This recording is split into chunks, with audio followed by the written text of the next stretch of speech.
नमस्कार दोस्तों, स्वागत है आपका स्टडी फॉर सिविल सर्विसेज में। देखिए, स्टडी फॉर सिविल सर्विसेज के छात्र हैं तो ये वाला टेलीग्राम जरूर ज्वाइन करके रखिए।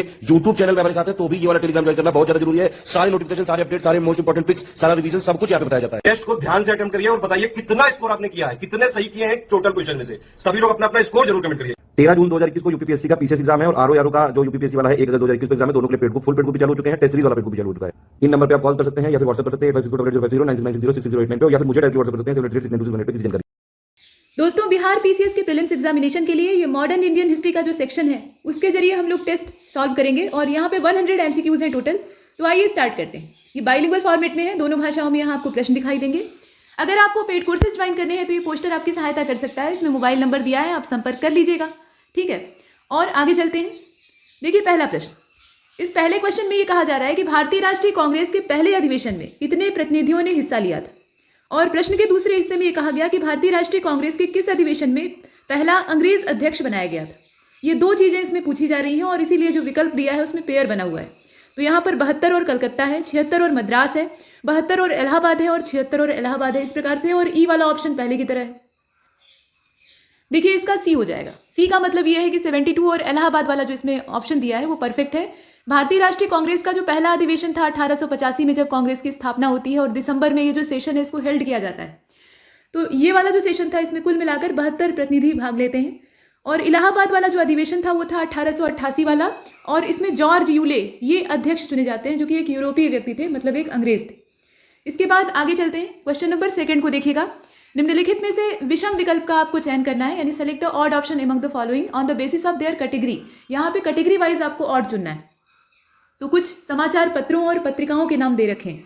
इसमें तहजीब उल अखलाक नाम का जो न्यूज़पेपर है ऐसा दिया हुआ है। इसके बाद द हिंदू न्यूज़पेपर है, केसरी है, सुधारक है, और ई वाला पहले की तरह से ही है। उपर्युक्त में से कोई नहीं है, एक से ज़्यादा। तो आपको चुनकर बताना है कि इसमें से कौन सा ऑड है। और इसका जो करेक्ट इसमें आंसर हो जाएगा वो ए वाला है। मतलब तहजीब उल अखलाक को आप देख रहे हैं, ये न्यूज़पेपर नहीं है, ये पत्रिका है। इसका जो प्रकाशन है वो 1871 में होता है और ये एक पत्रिका है, इसके बारे में आप जानते हैं। बाकी अगर आप देखें तो द हिंदू का 1878 है, केसरी का अगर आप देखें तो 1881 है, सुधारक का 1888 है। तो ये सब न्यूज़पेपर है। इसके बाद नेक्स्ट क्वेश्चन नंबर 3 आप देख रहे हैं और इसमें यह कहा गया है कि आज़ादी से पहले भारतीय राष्ट्रीय कांग्रेस का जो अंतिम सत्र था या अंतिम सेशन था उसकी अध्यक्षता किसने की थी। और आज़ादी के तुरंत बाद वाला जो सेशन हेल्ड किया गया उसमें अध्यक्ष कौन था, ये पूछा जा रहा है। मतलब आज़ादी से पहले वाला सेशन और आज़ादी के बाद वाला सेशन, इसके अध्यक्षों का नाम आपको बताना है। नीचे विकल्प में पुरुषोत्तम दास टंडन, अबुल कलाम आज़ाद, इसके अलावा पट्टाभी सीतारमैया, अबुल कलाम आज़ाद, इस प्रकार से ऑप्शन दिए हुए हैं। आचार्य जेबी कृपलानी का भी नाम है। तो इसमें से कौन सा पेयर सही होगा बताइए। देखिए, इसका डी हो जाएगा। डी का मतलब यह है कि आचार्य जेबी कृपलानी और पट्टाभी सीतारमैया, जो आज़ादी से पहले वाला भारतीय राष्ट्रीय कांग्रेस का अधिवेशन होता है वो 1946 में होता है। और ये इसका वेन्यू अगर आप देखें तो मेरठ है। यहाँ पे आचार्य कृपलानी अध्यक्षता करते हैं। और 1948 में आज़ादी के तुरंत बाद वाला सेशन हेल्ड किया जाता है और उसका जो वेन्यू था 1948 का ये था। इसका जो वेन्यू था वो राजस्थान में जयपुर वाला सेक्टर था।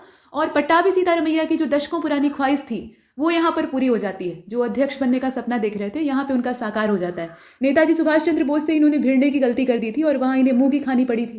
फिर गांधी जी के साथ बहुत तगड़ा मतभेद नेताजी का हुआ था। खैर, उस मामले को जाने देते हैं। तो यहाँ सीतारमैया का जो स्वप्न है वो साकार होता है।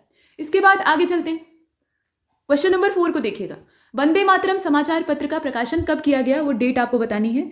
और निम्नलिखित में से किसने बॉम्बे क्रॉनिकल समाचार पत्र का संपादन किया था, उस संपादक का नाम आपको बताना है।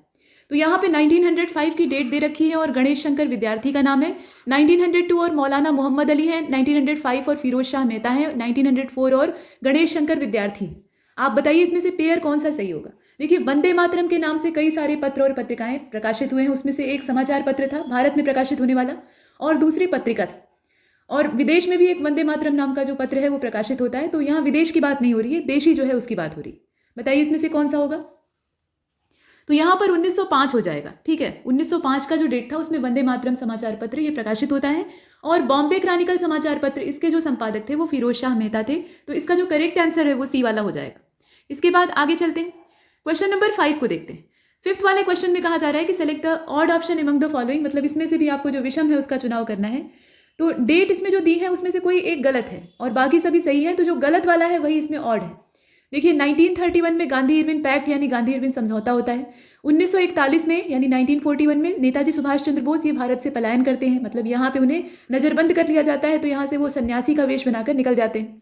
और 7 अगस्त 1942 को गुरुदेव रविंद्रनाथ टैगोर की डेथ हो जाती है, जबकि 1946 की जो डेट थी उस पर ब्रिटिश कैबिनेट मिशन जो है ये भारत का दौरा करता है। ई वाला ऑप्शन पहले की जैसे ही है, इसमें से आपको देखकर बताना है कि ऑड कौन सा है। और देखिए इसका जो करेक्ट आंसर है वो सी हो जाएगा। यहाँ जो डेथ ऑफ रविंद्रनाथ टैगोर ये दिया हुआ है, डेट इसकी गलत है। इनकी मृत्यु कब होती है? इनकी मृत्यु होती है 7 अगस्त 1941 को, और यहाँ पर 1942 दे रखा है, इसीलिए सी वाला गलत है और सी वाले को हम चुनते हैं। यहाँ पे जो सी वाला ऑप्शन है वो हमारा आंसर हो जाएगा। इसके बाद नेक्स्ट क्वेश्चन नंबर 6 को देखिए, लाला लाजपत राय की मृत्यु और साइमन कमीशन का बहिष्कार, इससे संबंधित जो सही डेट है वो आपको यहाँ पेयर में दी हुई है। उसमें जितने भी विकल्प है उसमें से आपको चुनना है, देख लीजिए। तो लाला लाजपत राय की मृत्यु वाली जो तारीख है, ध्यान दीजिएगा, इसमें से 1929 और 1927 या 1928 और 1926 या फिर 29-28 या फिर 28-29, ये क्रम दिया हुआ है। और इस 6वें क्वेश्चन का जो करेक्ट आंसर है वो इसमें से ई होना चाहिए, क्योंकि कोई भी पेयर जो है वो चुनने लायक है नहीं, और इसीलिए उपर्युक्त में से कोई नहीं को चुनना पड़ रहा है। सही क्या है? लाला लाजपत राय की मृत्यु होती है 1928 में, 1928 में, और साइमन कमीशन का बहिष्कार इससे पहले से ही चालू रहता है, तो इसकी जो डेट है वो 1927। जॉन साइमन की अध्यक्षता में ये 7 सदस्यीय जो कमीशन है ये भारत आता है और अपनी रिपोर्ट सौंपने की तैयारी करता है। लेकिन दिक्कत ये रहती है कि जो 7 मेंबर इसके रहते हैं वो सभी यूरोपियंस रहते हैं, यहाँ किसी भी भारतीय को शामिल ही नहीं किया जाता है, ये सबसे बड़ी विरोध की वजह होती है। इसके बाद आगे चलते हैं। क्वेश्चन नंबर 7 में ये कहा गया कि पहला विश्व युद्ध समाप्त हुआ, पहला विश्व युद्ध शुरू हुआ, दोनों डेट आपको बतानी है। और लखनऊ समझौता जहाँ पे कांग्रेस और मुस्लिम लीग के बीच में हस्ताक्षर किए गए यानी सहमति बनी, और उसके बाद से लेकर असहयोग आंदोलन के ड्रॉप होने तक मुस्लिम लीग और कांग्रेस एक साथ रहे, और जैसे ही गांधी जी वहाँ असहयोग को निरस्त करते हैं वैसे ही दोनों के रास्ते अलग अलग हो जाते हैं। फिलहाल यहाँ डेट बतानी है। तीनों जो घटनाएं हैं, पहला विश्व युद्ध समाप्त कब होता है, शुरू कब होता है, और ये जो पैक्ट है ये कब होता है, ये तारीखें देख लीजिए, इसमें से कौन सा होगा। और इसका जो बी वाला ऑप्शन है वो परफेक्ट है, इसमें ज़्यादा मेहनत करने की आवश्यकता नहीं थी। 1918, 1914 और 1916, मतलब 1914 में जो पहला विश्व युद्ध है वो शुरू होता है। 4 साल तक ये खिंचता है लंबा, और बहुत सारी आर्थिक हानि इसमें होती है, जान माल की हानि कही जा सकती है। हालांकि जान और माल की हानि, इससे जो विध्वंसक युद्ध था वो सेकेंड वाला था, मतलब सेकेंड वर्ल्ड वार, लेकिन यहाँ पहले वाले की बात हो रही है। और इसकी समाप्ति होती है 1918 में। जब 1918 में ये समाप्त हो जाता है तो पूरा विश्व जो है वो घनघोर विपन्नता से घिर जाता है, मतलब आर्थिक तंगी इतना ज़्यादा घेर लेती है कि और कुछ सूझता ही नहीं। और 1916 में ये जो कांग्रेस और लीग के बीच में हस्ताक्षर होता है, समझौता होता है, ये दिखाई दे रहा है। इसके बाद आगे चलते हैं, इसको लखनऊ पैक्ट भी कहा जाता है। क्वेश्चन नंबर 8 को देखिएगा, टीपू सुल्तान की मृत्यु, बंगाल का स्थायी बंदोबस्त और महाराजा रणजीत सिंह का जन्म, ये 3 घटनाएं हैं और इनकी तारीखें आपको इसमें से चुननी है। कौन सा पेयर सही होगा बताइए? 1798 है, 1793 है, 1779 है, या फिर 97, 92 और 78 है, सभी 17 वाले हैं। अब इसमें से विकल्प आपको चुनने, तो इसका डी हो जाएगा। डी वाला ऑप्शन परफेक्ट है, इसमें ज़्यादा मेहनत नहीं करनी थी, मतलब ज़्यादा नीचे जाने की आवश्यकता नहीं थी। कई वाले में तो ई चुनना पड़ता है, लेकिन इसमें डी ही है। देखिए 1793 में क्या होता है, बंगाल का स्थायी बंदोबस्त, ठीक, और 1799 में टीपू सुल्तान की मृत्यु हो जाती है, और 1780 का जो समय था उसमें महाराजा रणजीत सिंह का जन्म होता है। इसके बाद आगे चलते हैं, क्वेश्चन नंबर 9 को देखते हैं। पानीपत की तीसरी लड़ाई, पानीपत वाली 3 लड़ाइयाँ हुई हैं, पहला, दूसरा, तीसरा, तो जो तीसरी वाली थी उसकी डेट आपको देखनी है। बक्सर का युद्ध जब हुआ था उस तारीख को देखना है, और अमृतसर की संधि की तारीख इसमें से चुननी है। तीनों पेयर में यहाँ पर मौजूद होना चाहिए, और विकल्प देखिए कौन सा होगा। तो आप जानते हैं कि पानीपत का जो बैटल है, मतलब थर्ड बैटल जो था वो 1761 में होता है। 1761 में अहमद शाह अब्दाली और मराठों के बीच में होता है, और यहाँ मराठा शक्ति पूरी तरह से टूट जाती है। मतलब ऐसा नहीं कि मराठे जिंदा नहीं रहते हैं, लेकिन अब बिखर जाते हैं। अब उनका जो एकजुट वाला रवैया था वो यहाँ से गायब हो जाता है। तो इसे आपने देखा, 1761 इसकी डेट है, और 1764 ये बक्सर युद्ध की जगजाहिर तारीख है। अमृतसर की संधि जो है वो 1809 में होती है। तो इसमें कोई भी ऑप्शन जो है वो एक साथ नहीं मिल रहा है, और इसीलिए हमें ई का चुनाव करना पड़ रहा है, उपर्युक्त में से कोई नहीं। इसके बाद आगे चलते हैं, क्वेश्चन नंबर 10 को आप देख रहे हैं। तृतीय आंग्ल मैसूर युद्ध से संबंधित जो गलत विकल्प है उसका चयन आपको करना है। तो टीपू सुल्तान ने 1788 में त्रावणकोर पर युद्ध की घोषणा की थी, ये एक घटना दिया हुआ है। त्रावणकोर अंग्रेजों का मित्र राज्य था, और बंगाल के गवर्नर जनरल लॉर्ड कॉर्नवालिस ने 1790 ईस्वी में टीपू पर युद्ध की घोषणा की थी, मतलब टीपू पर चढ़ाई की घोषणा की थी। और मद्रास की संधि के साथ यह जो युद्ध था ये समाप्त हो जाता है। तो आपको ये बताना है कि इसमें से गलत कौन सा है। जो थर्ड आंग्ल मैसूर युद्ध था उसके बारे में रॉन्ग इन्फॉर्मेशन आपको सेलेक्ट करनी है, और इसका जो करेक्ट आंसर है वो ई हो जाएगा। मतलब इसमें ई वाले को चुनने के अलावा कोई रास्ता नहीं है। असल में जो थर्ड आंग्ल मैसूर युद्ध था उसकी जो डेट है वो 1790 से लेकर मतलब 1790 से लेकर 92 तक की है। और टीपू ने 1789 में त्रावणकोर पर युद्ध की घोषणा की थी। यहाँ पर क्या दे रखा है, यहाँ दिया हुआ है 88, तो ये वाला गलत हो गया। उसके बाद बी वाले को आप देख रहे हैं कि त्रावणकोर अंग्रेजों का मित्र राज्य था, सही बात है, ये मित्रता किया हुआ था। और बंगाल के गवर्नर जनरल लॉर्ड कॉर्नवालिस ने 1790 में टीपू पर युद्ध की घोषणा की थी, सही है। लेकिन लास्ट वाला आप देख रहे हैं कि श्रीरंगपट्टनम की जो संधि थी उसके साथ ही ये युद्ध समाप्त होता है। यहाँ पे मद्रास की संधि दे रखा है, तो ये वाला भी गलत है। अब हमें चाहिए था गलत विकल्प, तो इसमें एक से ज़्यादा गलत है और इसीलिए हमने ई को चुना है कि more than one of the above, मतलब इसमें जो ऊपर दिया है उसमें एक से अधिक गलत है। इसके बाद आगे चलते हैं। क्वेश्चन नंबर 11 को आप देख रहे हैं और इसमें ये कहा जा रहा है कि द्वितीय आंग्ल मराठा युद्ध के परिणाम के बारे में यहाँ पर कुछ स्टेटमेंट दे रखे हैं और फिर से आपको इसमें जो रॉन्ग स्टेटमेंट है या इन्फॉर्मेशन है वो सिलेक्ट करनी है। तो सुरजी अंजन गांव की संधि पर हस्ताक्षर किया गया था, देवगांव की संधि पर साइन किया गया था और राजघाट की जो ट्रीटी है उस पर भी हस्ताक्षर किया गया था। युद्ध का नतीजा ये निकलता है कि मध्य और पूर्वी भारत के बड़े हिस्से ये ब्रिटिश नियंत्रण में आ जाते हैं और ई वाला पहले की तरह ही है। तो बताइए इसमें से कौन सा गलत है, जो गलत इन्फॉर्मेशन है वही आपको सेलेक्ट करनी है।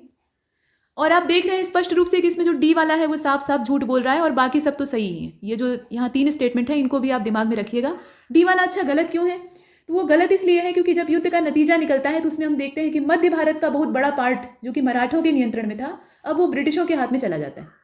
इसके बाद आगे चलते हैं, तो डी वाला इसमें एकमात्र गलत है। क्वेश्चन नंबर 12 को देखते हैं। Select the incorrect option related to first Anglo Mysore war, मतलब पहला जो आंग्ल मैसूर युद्ध था उसके बारे में जो इनकरेक्ट ऑप्शन है वो आपको चूज करना है। पूरा प्रश्न आप देख रहे हैं, ई वाला यहाँ छिपा हुआ था, अब सामने आ गया। देखिए, अंग्रेजों ने दक्षिण के कई क्षेत्रों का अधिग्रहण कर लिया जिसमें कि बिदानूर, कैनार, इसके अलावा सेरा, कैनरा भी इसको कहा जाता था, सेरा, मालाबार, सुंडा, ये सब जो क्षेत्र हैं नाम दिया है यहाँ वो सब शामिल थे। अंग्रेजों ने मराठों, यहाँ देखिएगा, अंग्रेजों ने मराठों और हैदराबाद के निजाम के साथ मैसूर पर युद्ध की घोषणा की। मतलब उन्होंने क्या किया, मराठों और हैदराबाद के निजाम को साथ में मिलाया और फिर एक संयुक्त सेना इकट्ठी करके ये जो मैसूर साम्राज्य था इस पर धावा बोले। इसके बाद ये कहा गया कि हैदर अली की जो कुशल कूटनीति थी उसके कारण मराठों और निजाम को उसने अपने पक्ष में कर लिया, यानी अपने फेवर में कर लिया और युद्ध बिना किसी निष्कर्ष के 1.5 साल तक चलता रहा। अब आप ये बताइए कि इसमें से गलत क्या है। यहाँ बात हो रही है पहले आंग्ल मैसूर युद्ध के बारे में और इसका अगर आप देखें जो 12वां क्वेश्चन है, ए वाला ही गलत है, पहला वाला। अंग्रेजों ने दक्षिण के कई क्षेत्रों पर अधिकार कर लिया, ये वाला। यहाँ होना चाहिए कि हैदर अली ने दक्षिण के कई जो भूभाग थे उन पर हमला किया और अधिकार कर लिया, जिसमें कि बिदानूर, कैनरा, सेरा, मालाबार, सुंडा ये सब शामिल थे। तो यहाँ अंग्रेजों का नाम दे रखा है, बाकी सभी सही है इसमें। और पहला आंग्ल मैसूर युद्ध, इसकी जो तारीख है वो 1767 से स्टार्ट होता है और ये 1769 तक चलता है। खिंचता है लंबा, लगभग 1.5 साल तक खिंचता है, लेकिन कोई नतीजा नहीं निकलता है। और यहाँ देखा जाए स्पष्ट रूप से तो मैसूर साम्राज्य भारी पड़ता है।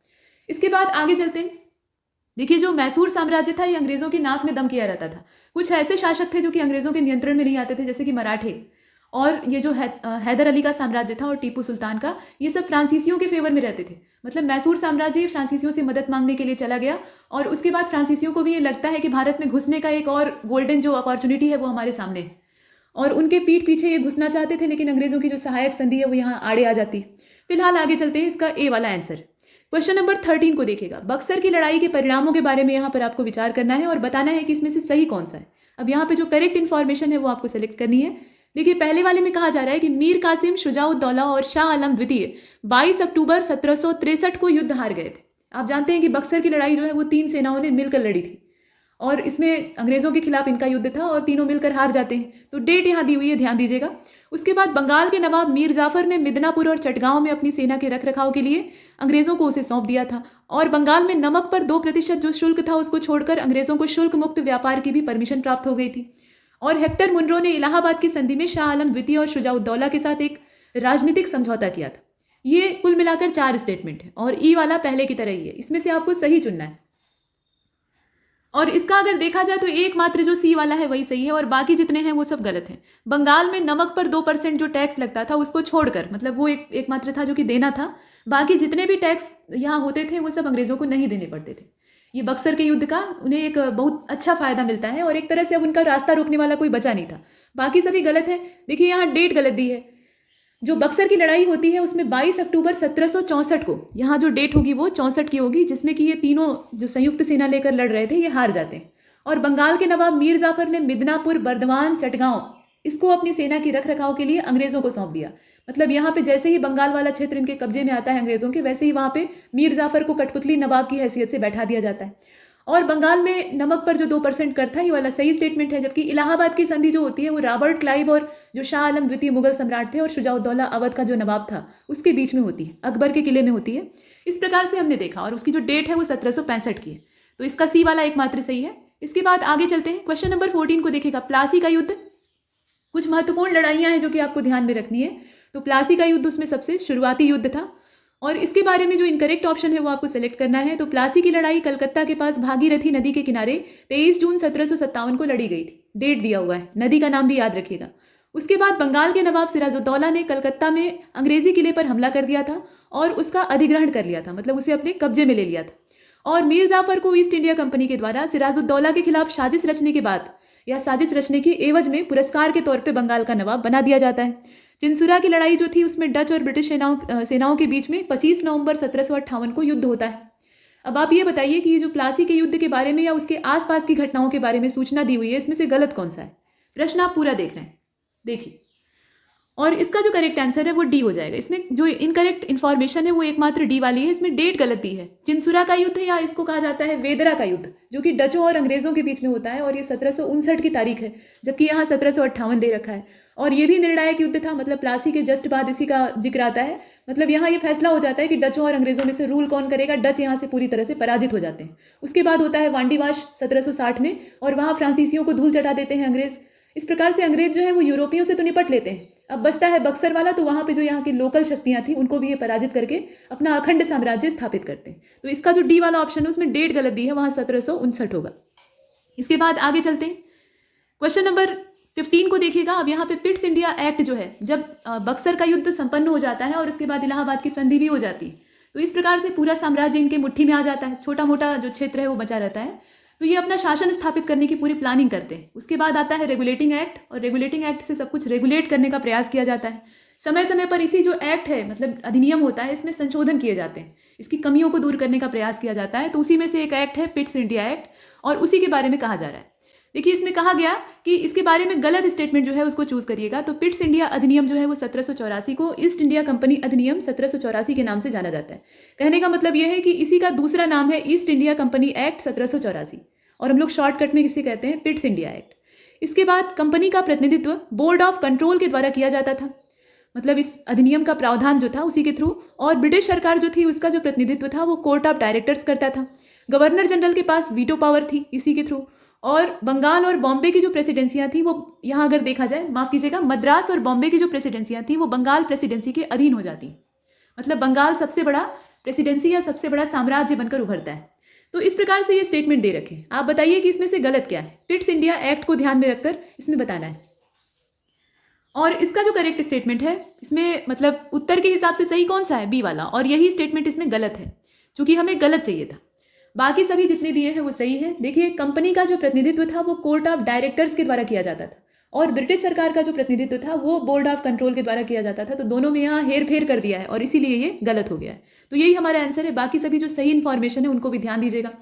इसके बाद आगे चलते हैं। इससे गवर्नर जनरल को काफ़ी पावर मिलती है और जो बंगाल का गवर्नर था वो काफ़ी यहाँ मजबूत हो जाता है और समय समय पर उसकी मजबूती को और बढ़ाया जाता है। क्वेश्चन नंबर 16 को देखेंगे। बकाश्त आंदोलन, चौथा आंग्ल मैसूर युद्ध और बसीन की संधि, ये 3 घटनाएं हैं, 3 अलग अलग इवेंट्स हैं। इनके बारे में जो डेट है ये किस तारीख पर हुए हैं वो डेट आपको इसमें से चुननी है। पेयर वाइज दिया हुआ है, बताइए कौन सा पेयर सही होगा।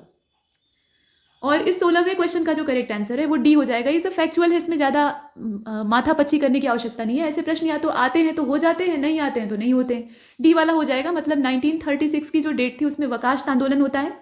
1799 की जो तारीख है उसमें 4th आंग्ल मैसूर युद्ध होता है और बसीन की संधि जो है वो 1802 में होती है। इस प्रकार से हम देख रहे हैं। तो सी वाला, माफ कीजिएगा, डी वाला जो है इसका परफेक्ट है। यहाँ ई वाला ऑप्शन ही नहीं दिया है। Next question number 17। Lord Willingdon ने कितने वर्षों तक वायसराय के रूप में शासन किया? वो जितने भी साल तक करता है वो समय आपको बताना है। और लॉर्ड इरविन ने कितने वर्षों तक वायसराय के रूप में शासन किया? दोनों का कार्यकाल कितना लंबा था ये पूछ रहा है इसमें, तो देखकर बताइए। इसमें दिया हुआ है 5 और 7, इसके अलावा 6 और 5, 5 और 4, 6 और 6। और इसका अगर देखा जाए तो ई वाला हो जाएगा। इसमें कोई भी परफेक्ट नहीं है, मतलब कोई भी ऐसा नहीं है जिसे कि हम एकदम से चुन लें। देखिए, लॉर्ड विलिंगटन का जो समय है वो 1931 से स्टार्ट होता है और 1936 तक चलता है।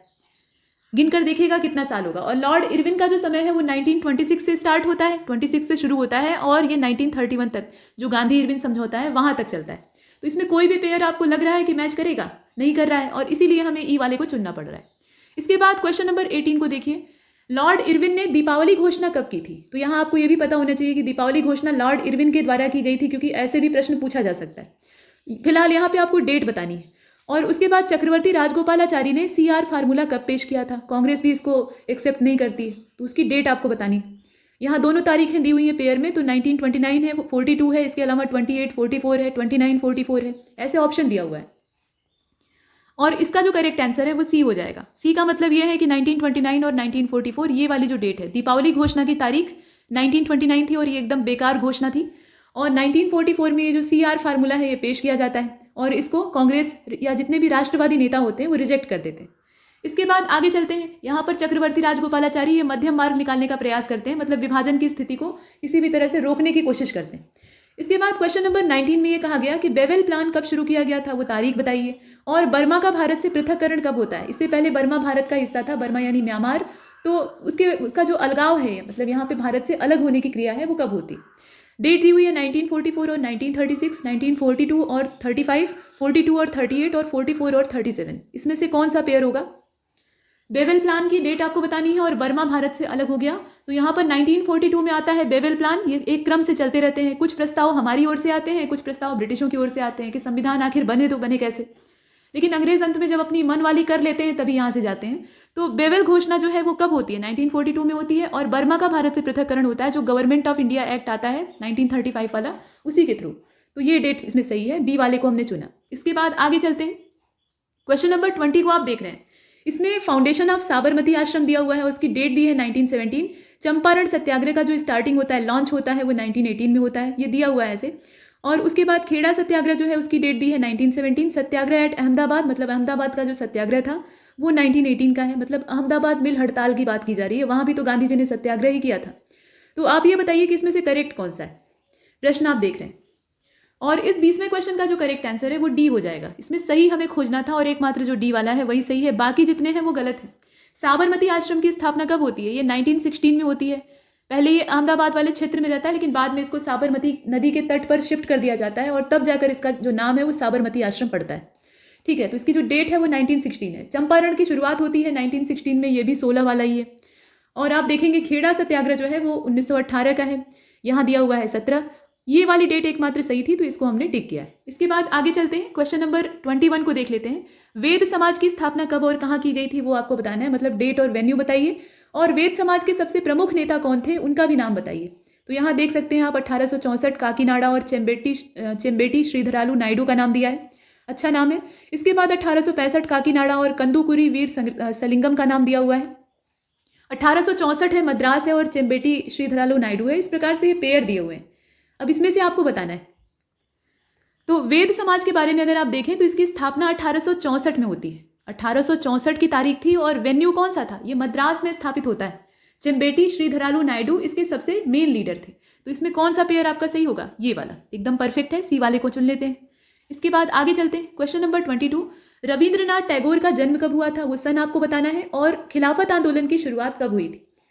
यहाँ स्टार्टिंग की बात की जा रही है। स्टार्ट कब होता है? वो तो लंबा खींचता है, मतलब शुरू होता है तो उसके बाद खिलाफत का पूरा एक दौर चलता है जो कि असहयोग के पैरेलल रहता है। अब इसमें से चुनिए जो पेयर सही दिया हो। और 22 का जो करेक्ट आंसर है वो बी हो जाना चाहिए, क्योंकि यहाँ पर जो 1861 की तारीख है, यहाँ आप देख रहे हैं 1861 ये रविंद्रनाथ टैगोर के जन्म की तारीख है। और 1920 में खिलाफत आंदोलन शुरू होता है। 1919 से ही बातें स्टार्ट होती हैं, मतलब गांधी जी का इसमें सपोर्ट रोल आ जाता है। उसके बाद अधिवेशन वगैरह होने लगते हैं, कमेटी वगैरह गठित होती है। लेकिन इसके एक्टिव होने की तारीख यहाँ पूछा है तो वो 1920 है, मतलब ये असली सक्रियता में आता है 1920 में, ये यहाँ कहने का मतलब। इसके बाद 23वें नंबर के क्वेश्चन को देखते हैं। लॉर्ड मिंटो सेकेंड और लॉर्ड चेम्सफोर्ड के शासनकाल के बारे में इसमें से आपको जो सही पेयर है वो चुनिए, मतलब तारीखें दे रखी है कि कब से कब तक रूल किया। और इसमें देख लीजिएगा, देखिए आप जानते हैं कि लॉर्ड मिंटो सेकेंड जो है ये करजन के ठीक बाद आता है, मतलब करजन जो है वो अपना पूरा पूर्णाहुति करके जाते हैं 1905 में बंग भंग करके। और उसके बाद मिंटो सेकेंड का समय आता है। तो जो मरले मिंटो सुधार आप 1909 वाला देखते हैं वो इसी के द्वारा, मतलब इसी के सौजन्य से आता है इस प्रकार से। और चेम्सफोर्ड वाला जो समय है उसे भी आप 1919 के आसपास देख सकते हैं, मतलब माउंटेग्यू चेम्सफोर्ड सुधार उस समय वही रहता है। तो इसमें से कौन सा पेयर होगा? और 23वें का करेक्ट आंसर इसमें से डी होना चाहिए एकदम स्पष्ट तौर पे। 1905 में आता है लॉर्ड मिंटो सेकेंड और ये रहता है 1910 तक। और दिल्ली दरबार का जब टाइम आता है तो ये रवाना हो जाता है, उस समय ये नहीं रहता है। और लॉर्ड चेम्सफोर्ड का जो टाइम है वो 1916 से स्टार्ट होता है और 1921 तक रहता है। इसके समय में वही जो महत्वपूर्ण घटना है जैसे कि जलियांवाला बाग हत्याकांड है और इसके अलावा माउंटेग्यू चेम्सफोर्ड रिफॉर्म वगैरह है, ये सब आते हैं। तो डी वाले को हमने देखा। इसके बाद आगे चलते हैं। क्वेश्चन नंबर 24 को देख लीजिएगा। देखिए इसमें कहा गया है कि खेड़ा सत्याग्रह कब शुरू किया गया था, वो डेट बताइए। और शिक्षा व्यवस्था में सुधार करने के लिए सैंडलर आयोग या सैंडलर कमीशन की अपॉइंटमेंट कब की गई थी, वो डेट बताइए। अपॉइंट करना एक बात होती है और रिपोर्ट देना दूसरी बात होती है। तो प्रश्न को ध्यान से देखना चाहिए कि पूछ क्या रहा है। यहाँ पर ये पूछा जा रहा है कि नियुक्ति कब की गई थी। तो तारीखें दे रखी हैं यहाँ पे 1900, 1900 और 1918 है। इसके अलावा 18 और 17 है, 18, 19 है, 19 और 17 है। बताइए इसमें से कौन सा होगा। और 24 का जो करेक्ट आंसर है वो बी हो जाएगा। इसमें बी वाला परफेक्ट है। खेड़ा सत्याग्रह की डेट अभी आपने पीछे देखी है 1918 और सैंडलर कमीशन की जो नियुक्ति है वो 1917 की है। अगर इसे क्रोनोलॉजिकल ऑर्डर में अरेंज करने के लिए आएगा तो जो सैंडलर कमीशन है वो पहले रहेगा और खेड़ा सत्याग्रह जो है वो बाद में रहेगा, कभी कभी आता है। इसके बाद बी वाले को चुनने के बाद आगे चलते हैं। 25 को देख लीजिए। वेल्लोर का सिपाही विद्रोह कब शुरू हुआ था, वो तारीख बताइए। और महाराजा रणजीत सिंह के साथ अमृतसर की जो संधि होती है, अंग्रेजों की संधि होती है, तो वो कब है, मतलब उसकी डेट बताइए। यहाँ पर आप देख रहे हैं 25 नंबर का क्वेश्चन और इसका ई वाला हो जाएगा। इसमें कोई भी डेट सही नहीं दी है। जैसे आप देख रहे हैं 1805, 1806 दिया है, कोई पेयर मैच ही नहीं कर रहा है, तो इसीलिए हमें ई को चुनना पड़ रहा है। सही तारीख क्या है, तो वेल्लोर का सिपाही विद्रोह जो है वो 1806 में होता है। अब यहाँ 1806 दिया तो है लेकिन साइड में इधर वाले में दिया है, तो क्रम गड़बड़ हो जा रहा है। कुल मिलाकर वेल्लोर का जो सिपाही विद्रोह है वो 1806 में होता है और अमृतसर की संधि की जो तारीख है वो 1809 है। तो इसी हिसाब से हमें पेयर चाहिए था, कोई नहीं मिला तो हमने ई को चुन लिया। इसके बाद आगे चलते हैं। Question number 26। 47वीं जो नेटिव इन्फेंट्री यूनिट थी उसका विद्रोह कब हुआ था, ये आपको बताना है। और ग्रेनेडियर कंपनी का विद्रोह कब और कहाँ हुआ था, कहाँ शुरू हुआ था, वो वेन्यू भी आपको बताना है, डेट प्लस स्थान का नाम। तो इसमें देखिएगा 1825 ये दिया है और उसके बाद 1824 और बंगाल दिया है। 1824, 1826 और मद्रास, और ऐसे ही दो विकल्प और हैं, असम और बंगाल के बारे में उसमें स्थान दे रखा है। बताइए कौन सा पेयर सही होगा। और 26 का जो करेक्ट आंसर है वो इसमें से ई वाला हो जाएगा। इसमें भी फिर हमें कुछ काम का नहीं मिला, सब एक साथ नहीं है और इसीलिए दिक्कत हो रही है, तो कुछ नहीं चुना तो ई वाले को ले लिया। कुछ ना कुछ तो इसमें सेलेक्ट करना ही है, मतलब कोई ना कोई गोला तो आपको काला करना ही पड़ेगा, तो ई वाले को काला कर दीजिए। देखिए 47वीं जो नेटिव इन्फेंट्री यूनिट है उसका विद्रोह होता है 1824 में, उसकी जो डेट है ना वो 1824 है। और ग्रेनेडियर कंपनी का जो विद्रोह होता है वो 1825 में होता है, जस्ट अगले साल, ये देख रहे हैं। और वेन्यू कौन सा था, तो ये असम में होता है। अब यहाँ मिला लीजिए कि कोई भी तीनों एक साथ मिल रहे हैं, नहीं मिल रहे हैं, और इसीलिए हमें ई का चयन करना पड़ रहा है। 27 की ओर चलते हैं। देखिए शोलापुर विद्रोह जो है वो कब शुरू हुआ था। शोलापुर कहाँ पे है, ये महाराष्ट्र में है, तो कब शुरू हुआ था उसकी डेट आपको बतानी है। और 34वीं जो नेटिव इन्फेंट्री का विद्रोह है वो कब स्टार्ट होता है। ये जो सैन्य विद्रोह है इन पर भी ध्यान देना होगा। तो यहाँ दोनों की डेट देखिएगा, 1833, 1844 है, 34 और 42 है, 35 और 43 है, 35 और 44 है। इसमें से कौन सा ऑप्शन होगा। ई वाला भी यहाँ मौजूद है, उसको भी याद रखिएगा, मुसीबत के वक्त में काम देता है।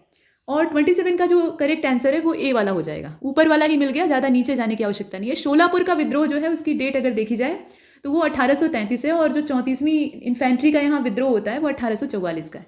इसके बाद आगे चलते हैं।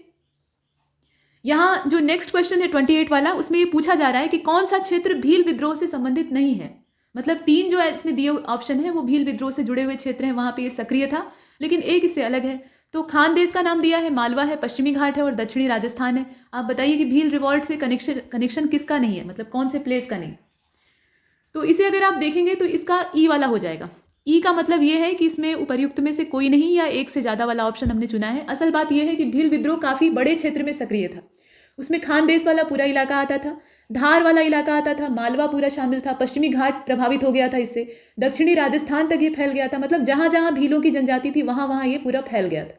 काफ़ी व्यापक विद्रोह था और अंग्रेज़ों को इसे दबाने में काफ़ी मेहनत भी करनी पड़ती है। तो इसमें से जितने भी विकल्प दिए हैं उन सभी जगह पे ये सक्रिय था, तो हमें कोई विकल्प ही चुनने के लिए नहीं मिल रहा था, तो ई वाले को चुन लिया। इसके बाद 29 को देखिए। यहाँ ये पूछा जा रहा है कि कौन सा क्षेत्र चुआर विद्रोह से संबंधित है और कौन सा इसमें से जो महत्वपूर्ण नेताओं का नाम दिया है उसमें से कौन सा नेता चुआर विद्रोह से जुड़ा हुआ नहीं है। मतलब जो जुड़ा हुआ न हो उसका नाम आपको चुनना है। तो बताइए इसमें से पेयर कौन सा होगा। सिंहभूम और दुर्जन सिंह का नाम दिया है, हजारीबाग और इसके अलावा शाह गंजाम का नाम दिया है, और मिदनापुर और करमशाह है, इसके अलावा कूच बिहार और माधव सिंह है। ई वाला ऑप्शन पहले की तरह है, तो इसका सी हो जाएगा। सी का मतलब ये है कि यहाँ पे आप जो मिदनापुर और करमशाह देख रहे हैं ये वाला, ठीक है। मिदनापुर वाला जो क्षेत्र था ये चुआर विद्रोह से जुड़ा हुआ है और इसमें जो प्रमुख नेताओं ने भाग लिया था या इसे उठाकर खड़ा किया था उसमें श्याम गंजन का नाम आता है, दुर्जन सिंह का नाम आता है, माधव सिंह का नाम आता है। लेकिन करम शाह और टीपू ये पागलपंथी विद्रोह जो था उससे जुड़े हुए थे। इसके बाद आगे चलते हैं, सी वाले को देख लेते हैं। क्वेश्चन नंबर 30, फरायजी विद्रोह के बारे में इसमें से आपको जो सही विकल्प है उसका चयन करना है, मतलब उसकी डेट बतानी है और फरायजी विद्रोह शुरू कहाँ पर हुआ था ये भी बताना है साथ में। तो यहाँ डेट दी हुई है 1839 से लेकर 57 तक और पूर्वी बंगाल में फरीदपुर नाम का जो क्षेत्र था वहाँ पर, या फिर 1838 से लेकर 57 और पूर्वी बंगाल का फरीदपुर, या फिर 1835 से लेकर 57 और पश्चिमी बंगाल में फरीदपुर। इसी प्रकार से एक और दिया है, तो इसमें से कौन सा होगा? एक्चुअली फरीदपुर है कहाँ पे ये भी आपको पता होना चाहिए। वो पूर्वी बंगाल यानी बांग्लादेश में चला गया या पश्चिम बंगाल में स्थित है। और इसे अगर आप देखेंगे तो फरायजी विद्रोह का जो करेक्ट आंसर है वो बी वाला सही होता है। इसमें पेयर जो दिया है ना बी वाला परफेक्ट है। मतलब 1838 से ये शुरू होता है और 1857 तक चलता है फरायजी आंदोलन। पूर्वी बंगाल यानी जो अब बांग्लादेश बन गया है, पहले पूर्वी पाकिस्तान बना था और उसके बाद बांग्लादेश के रूप में आज़ाद हुआ, वहाँ पे जो फरीदपुर नाम का क्षेत्र था वहाँ से ये स्टार्ट होता है। इसके बाद आगे चलते हैं।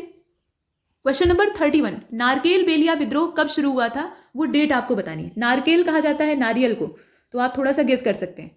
नारकेल बेलिया विद्रोह एक था, मतलब ये किस प्रकार का विद्रोह था ये भी आपको बताना है। तो नीचे डेट दी है 1832 और ये एक ट्राइबल मूवमेंट था यानी आदिवासी आंदोलन था, या फिर 1833 और सिपाही म्यूटनी था यानी सैनिक विद्रोह था, या 1834 और ट्राइबल रिवॉल्ट था, या फिर पीजेंट का मूवमेंट था, मतलब जो इसमें कृषक आंदोलन होता है उसके तौर पर इसे देखा जाए। बताइए इसमें से क्या था? और 31 का डी वाला ही सही है, ये किसान आंदोलन था, इसमें कोई संदेह नहीं है। तो पीजेंट मूवमेंट था और 1831 की जो डेट है वो इसके लिए परफेक्ट है। बताइए कि इसमें मामला क्या था, ये जो नारकेल बेलिया विद्रोह था इसका असल मैटर क्या था, ये आपको जरा सा आंसर देना है। इसके बाद आगे चलते हैं, डी वाले को हमने चुन लिया। क्वेश्चन नंबर 32 आपके सामने है और इसमें कहा जा रहा है कि निम्नलिखित में से कौन सा क्षेत्र पहाड़िया विद्रोह से संबंधित है और पहाड़िया विद्रोह शुरू कब हुआ था वो भी आपको बताना है। तो इसमें स्थान का नाम और डेट बतानी है। देख लीजिए, राजमहल की पहाड़ियाँ और 1774, गारो की पहाड़ी क्षेत्र या 1786, मतलब ये पेयर में दिया हुआ है। राजमहल की पहाड़ियाँ और 1778, पूर्वी गोदावरी क्षेत्र और 1779, 1779। अब इसमें से चुनिएगा, यहाँ पर कब शुरू हुआ और कहाँ से संबंधित है, दोनों चीज़ें देखनी थी। और 32 का जो करेक्ट आंसर है वो सी हो जाएगा। मतलब इसमें आप देख रहे हैं कि राजमहल की पहाड़ियाँ और 1778 वाला जो पेयर है ये सही है। इसके बाद नेक्स्ट क्वेश्चन नंबर 33 को देखते हैं। इसमें कहा गया कि निम्नलिखित में से कौन सा विकल्प हो और मुंडा विद्रोह से संबंधित है। तो 1820 से लेकर 1822 तक, उसके बाद 1824 से लेकर 1830 तक रेंज दी हुई है, 1833 से 38 और 1899 से 1900।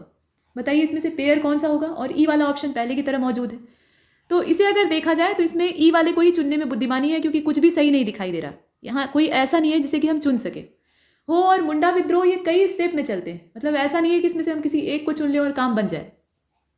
देखिए 1820 से लेकर 1822 ये एक स्टेप है इनका। उसके बाद 1831 से देखा जाए इसमें तो 1837 तक चलता है। उसके बाद 1899 से सन 1900 तक का। तो इस प्रकार से अगर देखा जाए तो इसमें कोई भी ऐसा पेयर नहीं बचता है जिसे कि हम इसमें चुन सकें, और इसीलिए हमने ई वाले को चुना है। आगे चलते हैं, अगले प्रश्न को देखते हैं 34। इसमें यह कहा गया कि 37वीं जो नेटिव इन्फेंट्री का रिवोल्ट था या विद्रोह था वो कब शुरू होता है, डेट बताइए। और 66वीं जो नेटिव इन्फेंट्री थी उसका विद्रोह कब शुरू होता है वो भी आपको बताना है। तो दोनों की तारीखें नीचे पेयर में दी हुई हैं, 1852 और 1850 है। 50 और 54 दिया हुआ है, इसके अलावा 54 और 50 है, 50 और 52 है। बताइए इसमें से कौन सा पेयर होगा? तो आप जानते हैं कि जो 66वीं नेटिव इन्फेंट्री थी उसका जो रिवॉल्ट या उसकी जो म्यूटनी है वो होती है 1850 में, और 37वीं जो नेटिव इन्फेंट्री थी उसका होता है 1852 में। तो इसमें जो पेयर है वो ऊपर वाला ही सही है, मतलब पहले वाले को चुन लेते हैं, ए वाला इसका करेक्ट है। इसके बाद क्वेश्चन नंबर 35 की ओर चलते हैं। 35 में ये कहा जा रहा है कि बिहार के किस जिले में पागलपंथी विद्रोह शुरू हुआ था, उस जिले का नाम आपको बताना है। और पागलपंथी विद्रोह ये एक था, मतलब क्या था ये बताना है आपको, किस प्रकार का विद्रोह था। तो इसमें देख कर बताइए। ये उस समय की बात है जब बिहार जो था वो बंगाल का ही एक हिस्सा हुआ करता था। इसको बंगाल से बाद में अलग किया गया, जो दिल्ली दरबार की घोषणाएं थी उसमें इसको अलग किया जाता है। यहाँ उससे पहले की बात हो रही है, इसीलिए यहाँ बंगाल और बिहार क्षेत्र आपस में जो इनमें वैरी करने की बात है वो दिखाई दे रही है। तो देखिए, मिदनापुर जिला और नागरिक विद्रोह है, फरीदपुर जिला और किसान आंदोलन है, मिदनापुर जिला। और इसके बाद देखिए इसमें जो अंग्रेजी वर्जन है उसमें कुछ करेक्ट भी कर दिया है, तो जो अंग्रेजी वर्जन है उसी की तरफ ध्यान दीजिएगा। इसमें कहा गया है ना इन विच डिस्ट्रिक्ट ऑफ बंगाल, तो बंगाल ही आप समझें तो ज़्यादा अच्छा रहेगा। बिहार का क्षेत्र स्पष्ट रूप से विभाजित तो नहीं हुआ था, ये पहले से ही एक में घुला मिला था, लेकिन एक चीज़ है कि इसमें बंगाल वाला जो क्षेत्र था वो स्पष्ट था, तो ये बंगाल वाला हिस्सा है, पूर्वी बंगाल का हिस्सा है। यहाँ अंग्रेजी वर्जन सही है, हिंदी वाले को जाने दीजिए। देखिए, मिदनापुर डिस्ट्रिक्ट और सिविल अपराइजिंग था, ये नागरिक विद्रोह था, या फिर फरीदपुर जिला था, किसान आंदोलन था, मिदनापुर जिला था या आदिवासी विद्रोह था। इसमें इस प्रकार से पेयर दिए, तो बताइए कौन सा होगा। देखिए, पागलपंथी विद्रोह जो करमशाह और टीपू वाला है, अभी पीछे हमने इसी के बारे में एक क्वेश्चन हल किया है। ये एक किसान आंदोलन था, मतलब एक पीजेंट मूवमेंट था, और मैमन सिंह जिला जो बंगाल का है वहाँ पे ये सक्रिय था। तो इसका जो करेक्ट आंसर है वो इसमें से डी वाला हो जाएगा, Mymensingh district and peasant movement. D वाले को चुनते हैं और यहाँ बिहार की जगह पे बंगाल कर लीजिएगा। आगे चलते हैं। क्वेश्चन नंबर 36, निम्नलिखित में से कौन सा प्रमुख नेता पाइक विद्रोह से संबंधित नहीं है? जो ना हो उसका नाम चुनना है, और पाइक विद्रोह शुरू कहाँ पर हुआ था वो स्थान आपको बताना है। तो बख्शी जगत बंधु विद्याधर और बंगाल दिया है, गोमधर कुंवर और उड़ीसा दिया हुआ है, इसके अलावा मुकुंद देव और असम है, दीन बंधु संतरा और बिहार है। इसमें से आपको कौन सा पेयर चुनना चाहिए? तो देखिए 36 का बी वाला ही परफेक्ट है, मतलब पाइक विद्रोह का जो समय है यहाँ पहले बी वाले को चुन लेते हैं, ये वाला हमने चुना है। पाइक विद्रोह का जो टाइम है वो 1817 का है, इसकी डेट भी याद रखिएगा। इसमें शामिल होने वाले और क्षेत्र कौन सा है? तो ओडिशा है, आप जानते ही हैं। बख्शी जगत बंधु विद्याधर, मुकुंद देव और दीन बंधु संतरा, ये 3 इसमें मेन लीडर थे, लेकिन इसमें कहीं भी गोमधर कुंवर का नाम नहीं आता है, तो इसीलिए हम इन्हें चुनते हैं। इसके बाद आगे चलते हैं। क्वेश्चन नंबर 37, सामंतवादी विद्रोह कहाँ पर शुरू हुआ था वो वेन्यू आपको बताना है, और निम्नलिखित में से प्रमुख विद्रोहियों में से कौन सा सामंतवादी विद्रोह से संबंधित नहीं है। अब यहाँ भी वही उसी तरीके का प्रश्न है, आपको स्थान का नाम बताना है और जो व्यक्ति इस विद्रोह से जुड़ा हुआ ना हो उसका नाम चुनना है। नीचे विकल्प दिया है ईस्टर्न कोंकण कोस्ट और फोंड सावंत, यानी पूर्वी कोंकण तट और फोंड सावंत, वेस्टर्न कोंकण कोस्ट और दाजी लक्ष्मण, ये नाम है। इसके अलावा नॉर्दर्न कोंकण कोस्ट और बुद्धू भगत, और साउदर्न कोंकण कोस्ट और सुबना निकम या सुवाना निकम इनका नाम था। तो आप इसमें से चुनिएगा।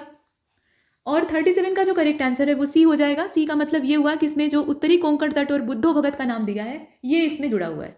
मतलब सामंतवादी विद्रोह का जो क्षेत्र था वो नॉर्दर्न कोंकण कोस्ट था, यानी उत्तरी कोंकण तट था, और बुद्धो भगत इससे जुड़े हुए नहीं थे। बाकी जितने नाम आप देख रहे हैं वो इससे संबंधित है, तो वो आपको याद रखने हैं। फोंड सावंत, सुवाना निकम और दाजी लक्ष्मण, ये इसके प्रमुख विद्रोही नेताओं में देखे जाते थे। इसके बाद 38 को देखते हैं। क्वेश्चन नंबर 38 में कहा गया कि निम्नलिखित में से विषम विकल्प का चयन कीजिए। तो एक तरफ न्यूज़पेपर्स हैं और दूसरी तरफ उसके फाउंडर्स हैं। तो बंगाल गजट को फाउंड करने वाले, मतलब उसकी फाउंडेशन रखने वाले जेम्स ऑगस्टस हिक्की थे। संवाद कौमुदी के संस्थापक राजा राममोहन राय थे। मिरातुल अखबार के भी संपादक वही थे, और हिंदू पैट्रियट के जो संपादक थे वो द्वारकानाथ टैगोर थे, ऐसा दिया हुआ है। आप ये बताइए कि इसमें से विषम कौन सा है। अब विषम वही होगा जो गलत होगा, यहाँ पे और उसी आधार पर चुनेंगे जो गलत हो। तो इसमें बताना है आपको कि गलत कौन सा है, और इसका डी वाला गलत है। इसमें आप देख रहे हैं कि हिंदू पैट्रियट का द्वारकानाथ टैगोर दिया है, जबकि हिंदू पैट्रियट के गिरीश चंद्र घोष थे। बाकी जितना है वो एकदम परफेक्ट है, तो डी वाले को चुनते हैं और आगे चलते हैं। नेक्स्ट क्वेश्चन नंबर 39, इसमें कहा गया कि एक तरफ वर्ष दिया है और दूसरी तरफ अध्यक्ष का नाम दिया है। बात हो रही है इंडियन नेशनल कांग्रेस के सेशंस की। अब इसमें आपको ये बताना है कि ऑड कौन सा है, यानी एक जो इसमें सेशन का दिया हुआ है वो गलत है, और कौन सा गलत है ये चुनना है, बताइए। तो इसका अगर देखा जाए तो डी वाला हो जाएगा। मतलब इसमें जितने भी पेयर है उन्हें आप देख रहे हैं। 1898 में डी वाले को पहले चुन लीजिए। देखिए यहाँ पे 1930 का जो सेशन है उसमें दे रखा है जवाहरलाल नेहरू, जबकि 1929 का जो लाहौर सेशन होता है या लाहौर अधिवेशन होता है वहाँ पे जवाहरलाल नेहरू अध्यक्ष बनते हैं, और पूर्ण स्वराज्य का जो प्रस्ताव है, पूर्ण स्वराज्य का जो लक्ष्य है वो निर्धारित किया जाता है, और 26 जनवरी को स्वतंत्रता दिवस के तौर पर घोषित किया जाता है। इतने सारे महत्वपूर्ण फैसले होते हैं, तो वो 1929 की डेट थे, और यहाँ पर गलत दिया है। बाकी सभी सही है। आनंद मोहन बोस वाला 1898 का है, सही है। सुरेंद्रनाथ बनर्जी का भी सही है। लाल मोहन घोष का भी सही है। 1930 में कोई सेशन ही नहीं होता है, कांग्रेस का कोई सेशन हेल्ड नहीं किया जाता है, तो ये खाली वर्ष रहता है। इसके बाद आगे चलते हैं। क्वेश्चन नंबर 40 को देखिएगा। द डिप्रेस्ड क्लास मूवमेंट कब और कहाँ शुरू किया गया था, वो डेट आपको बतानी है, वेन्यू बताना है, और नादर महाजन संगम इसका गठन कब किया गया था वो तारीख बतानी। तो यहाँ पर पेयर दिया हुआ है 1924 और महाराष्ट्र क्षेत्र था, और 1910 की तारीख। फिर 1927, 1912 और तमिलनाडु क्षेत्र इस प्रकार से दिया है। बंगाल तमिलनाडु में घूम रहा है। तो आप ये बताइए कि इसमें से कौन सा पेयर सही होगा, और इसे आप देख रहे हैं इसका जो करेक्ट आंसर है वो ऊपर वाला ही है, 1924 महाराष्ट्र और 1910 मतलब 1910। द डिप्रेस्ड क्लास मूवमेंट ये 1924 में महाराष्ट्र में गठित होता है, और नादर महाजन संगम जो है इसका गठन जो है वो 1910 में किया जाता है। जरा बताइएगा कि इन दोनों के संस्थापक कौन थे, मतलब किसने इसकी नींव रखी थी। इसके बाद आगे चलते हैं। ए वाले को हमने देखा। क्वेश्चन नंबर 41, जाति निर्धारणी सभा की स्थापना कब की गई थी, और माहिष्य समिति की स्थापना कब की गई थी। ये कैवरदास आंदोलन के दौरान का जो मूवमेंट है उसी के आधार पर कहा जा रहा है। तो ध्यान दीजिएगा, इसमें डेट आपको बतानी है। पेयर दिया है, इसमें 1898 है और 1902 है। उसके अलावा 97 और 1901 है, 1898 और 1903 है और 1897 और 1902 है। इसमें से कौन सा पेयर चुनना चाहिए? और देखिए 41 का जो करेक्ट आंसर है वो बी हो जाएगा। बी का मतलब ये है कि यहाँ पे 1897 और 1901 वाला जो है, मतलब जाति निर्धारिणी सभा की जो एस्टेब्लिशमेंट है या उसकी फाउंडेशन रखी जाती है 1897 में, और माहिष्य समिति की स्थापना होती है 1901 में। इसके बाद आगे चलते हैं, क्वेश्चन नंबर 42 को देख लीजिए। गलत विकल्प का चयन करना है यहाँ पे, इनकरेक्ट ऑप्शन। तो सामंतवादी विद्रोह की जो डेट है, मतलब रेंज दिया हुआ है, वो है 1844 से लेकर 1859। पाइक विद्रोह की जो तारीख है वो 1817 है। पागलपंथी विद्रोह ये 1825 से लेकर 35 तक खिंचता है 10 साल के लिए। चुआर विद्रोह जो है ये 2 स्टेप में चलता है, इसके स्टेप दिए हुए हैं, मतलब 1766 से लेकर 1772, फिर 1795 से लेकर 1816। आपको ये बताना है कि इसमें से गलत कौन सा है, देख लीजिए और बताइए। और 42 का जो करेक्ट आंसर है वो ई हो जाएगा। इसमें भी कुछ भी सही ढंग से चुनने लायक नहीं था, तो हमें ई को चुनना पड़ रहा है। देखिए सामंतवादी विद्रोह जो है वो 1844 से लेकर 1859 तक चलता है, सही है, ये वाला एकदम परफेक्ट है।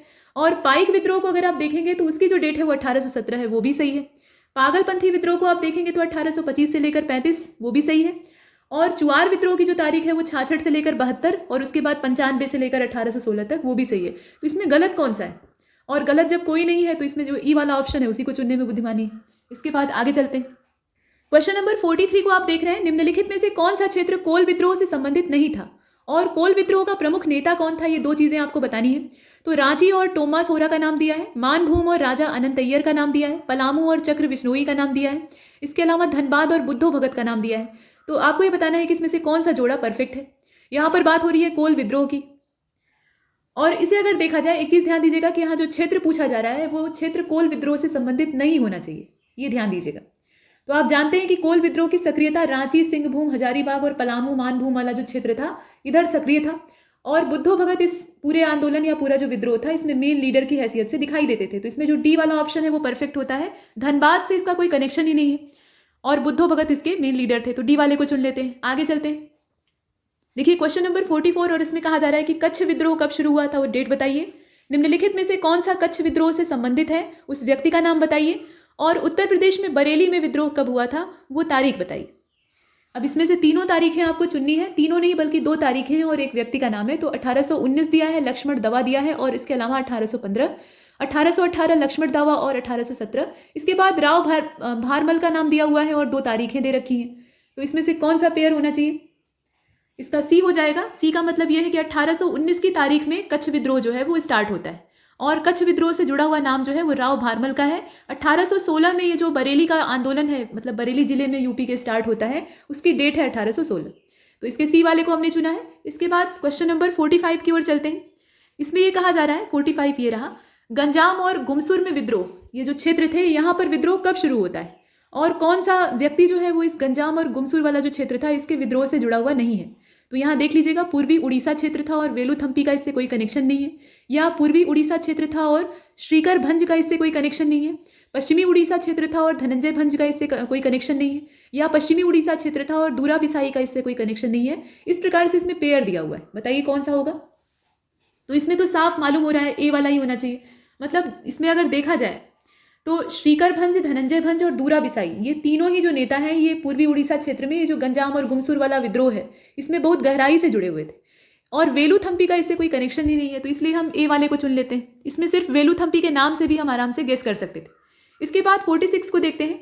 डूरंड समझौते पर कब हस्ताक्षर किए गए थे? भारत और अफगानिस्तान के बीच का जो बॉर्डर है उसको डूरंड रेखा कहा जाता है, तो डूरंड समझौता उसी से जुड़ा हुआ है। और गंडमक की संधि पर कब हस्ताक्षर किए गए थे वो भी डेट आपको बतानी है। तो यहाँ 1894 और मई 1878 दे रखा है। इसके अलावा 1893 और मई 1879 है। इसी प्रकार से 2 तारीखें और हैं। देखिए 46 का बी हो जाएगा। बी का मतलब यह है कि 1893 और मई 1879 डूरंड समझौते पर हस्ताक्षर किया जाता है 1893 में, और गंडमक की संधि जो है वो मई के महीने में होती है, यानी इसी महीने में, और 1879 की तारीख।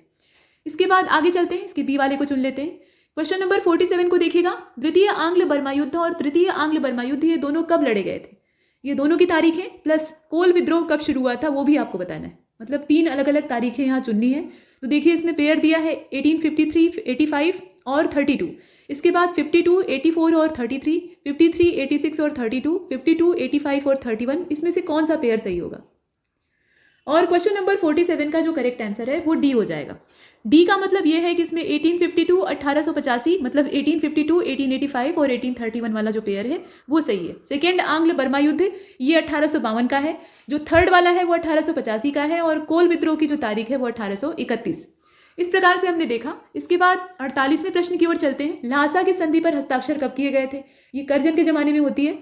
और पहला आंग्ल अफगान युद्ध, उसके बारे में आपको जो तारीख है इसमें बतानी है, मतलब कब से कब तक लड़ा गया था वो तारीख बतानी है। तो पेयर इसमें देख लीजिएगा, ल्हासा की संधि की डेट देखनी है और आंग्ल अफगान युद्ध जो हुआ था उसकी पूरी रेंज देखनी है। यहाँ पर 1908 और 1837 से लेकर 41 तक, 1906 और 1838 से लेकर 1842 तक, 1904 और 1839 से लेकर 1843 तक। अच्छा, एक चीज़ और है, देखिए ल्हासा की संधि आप जानते हैं कि करजन के सौजन्य से हुई थी, अंग्रेजों की ओर से इसमें करजन ही लीडर था। तो करजन का जो कार्यकाल है वो 1905 तक ही रहता है। अब यहाँ अगर आप देखेंगे तो एकमात्र विकल्प ऐसा है जिसमें कि 1905 से पहले की तारीख दी, नहीं तो सब में 1908 और 1906 दे रखा है। तो इस आधार पे आप एलिमिनेशन मेथड लगाकर बहुत आराम से इसमें से चुन सकते हैं। ये वाली रेंज होगी, यानी सी वाला इसका सही है। लेकिन दिक्कत क्या है, यहाँ पे सी वाले का चयन तो हम कर लें, लेकिन यहाँ समस्या ये हो रही है कि पहला जो आंग्ल अफगान युद्ध था उसकी रेंज मैच नहीं कर रही, ये दिक्कत है।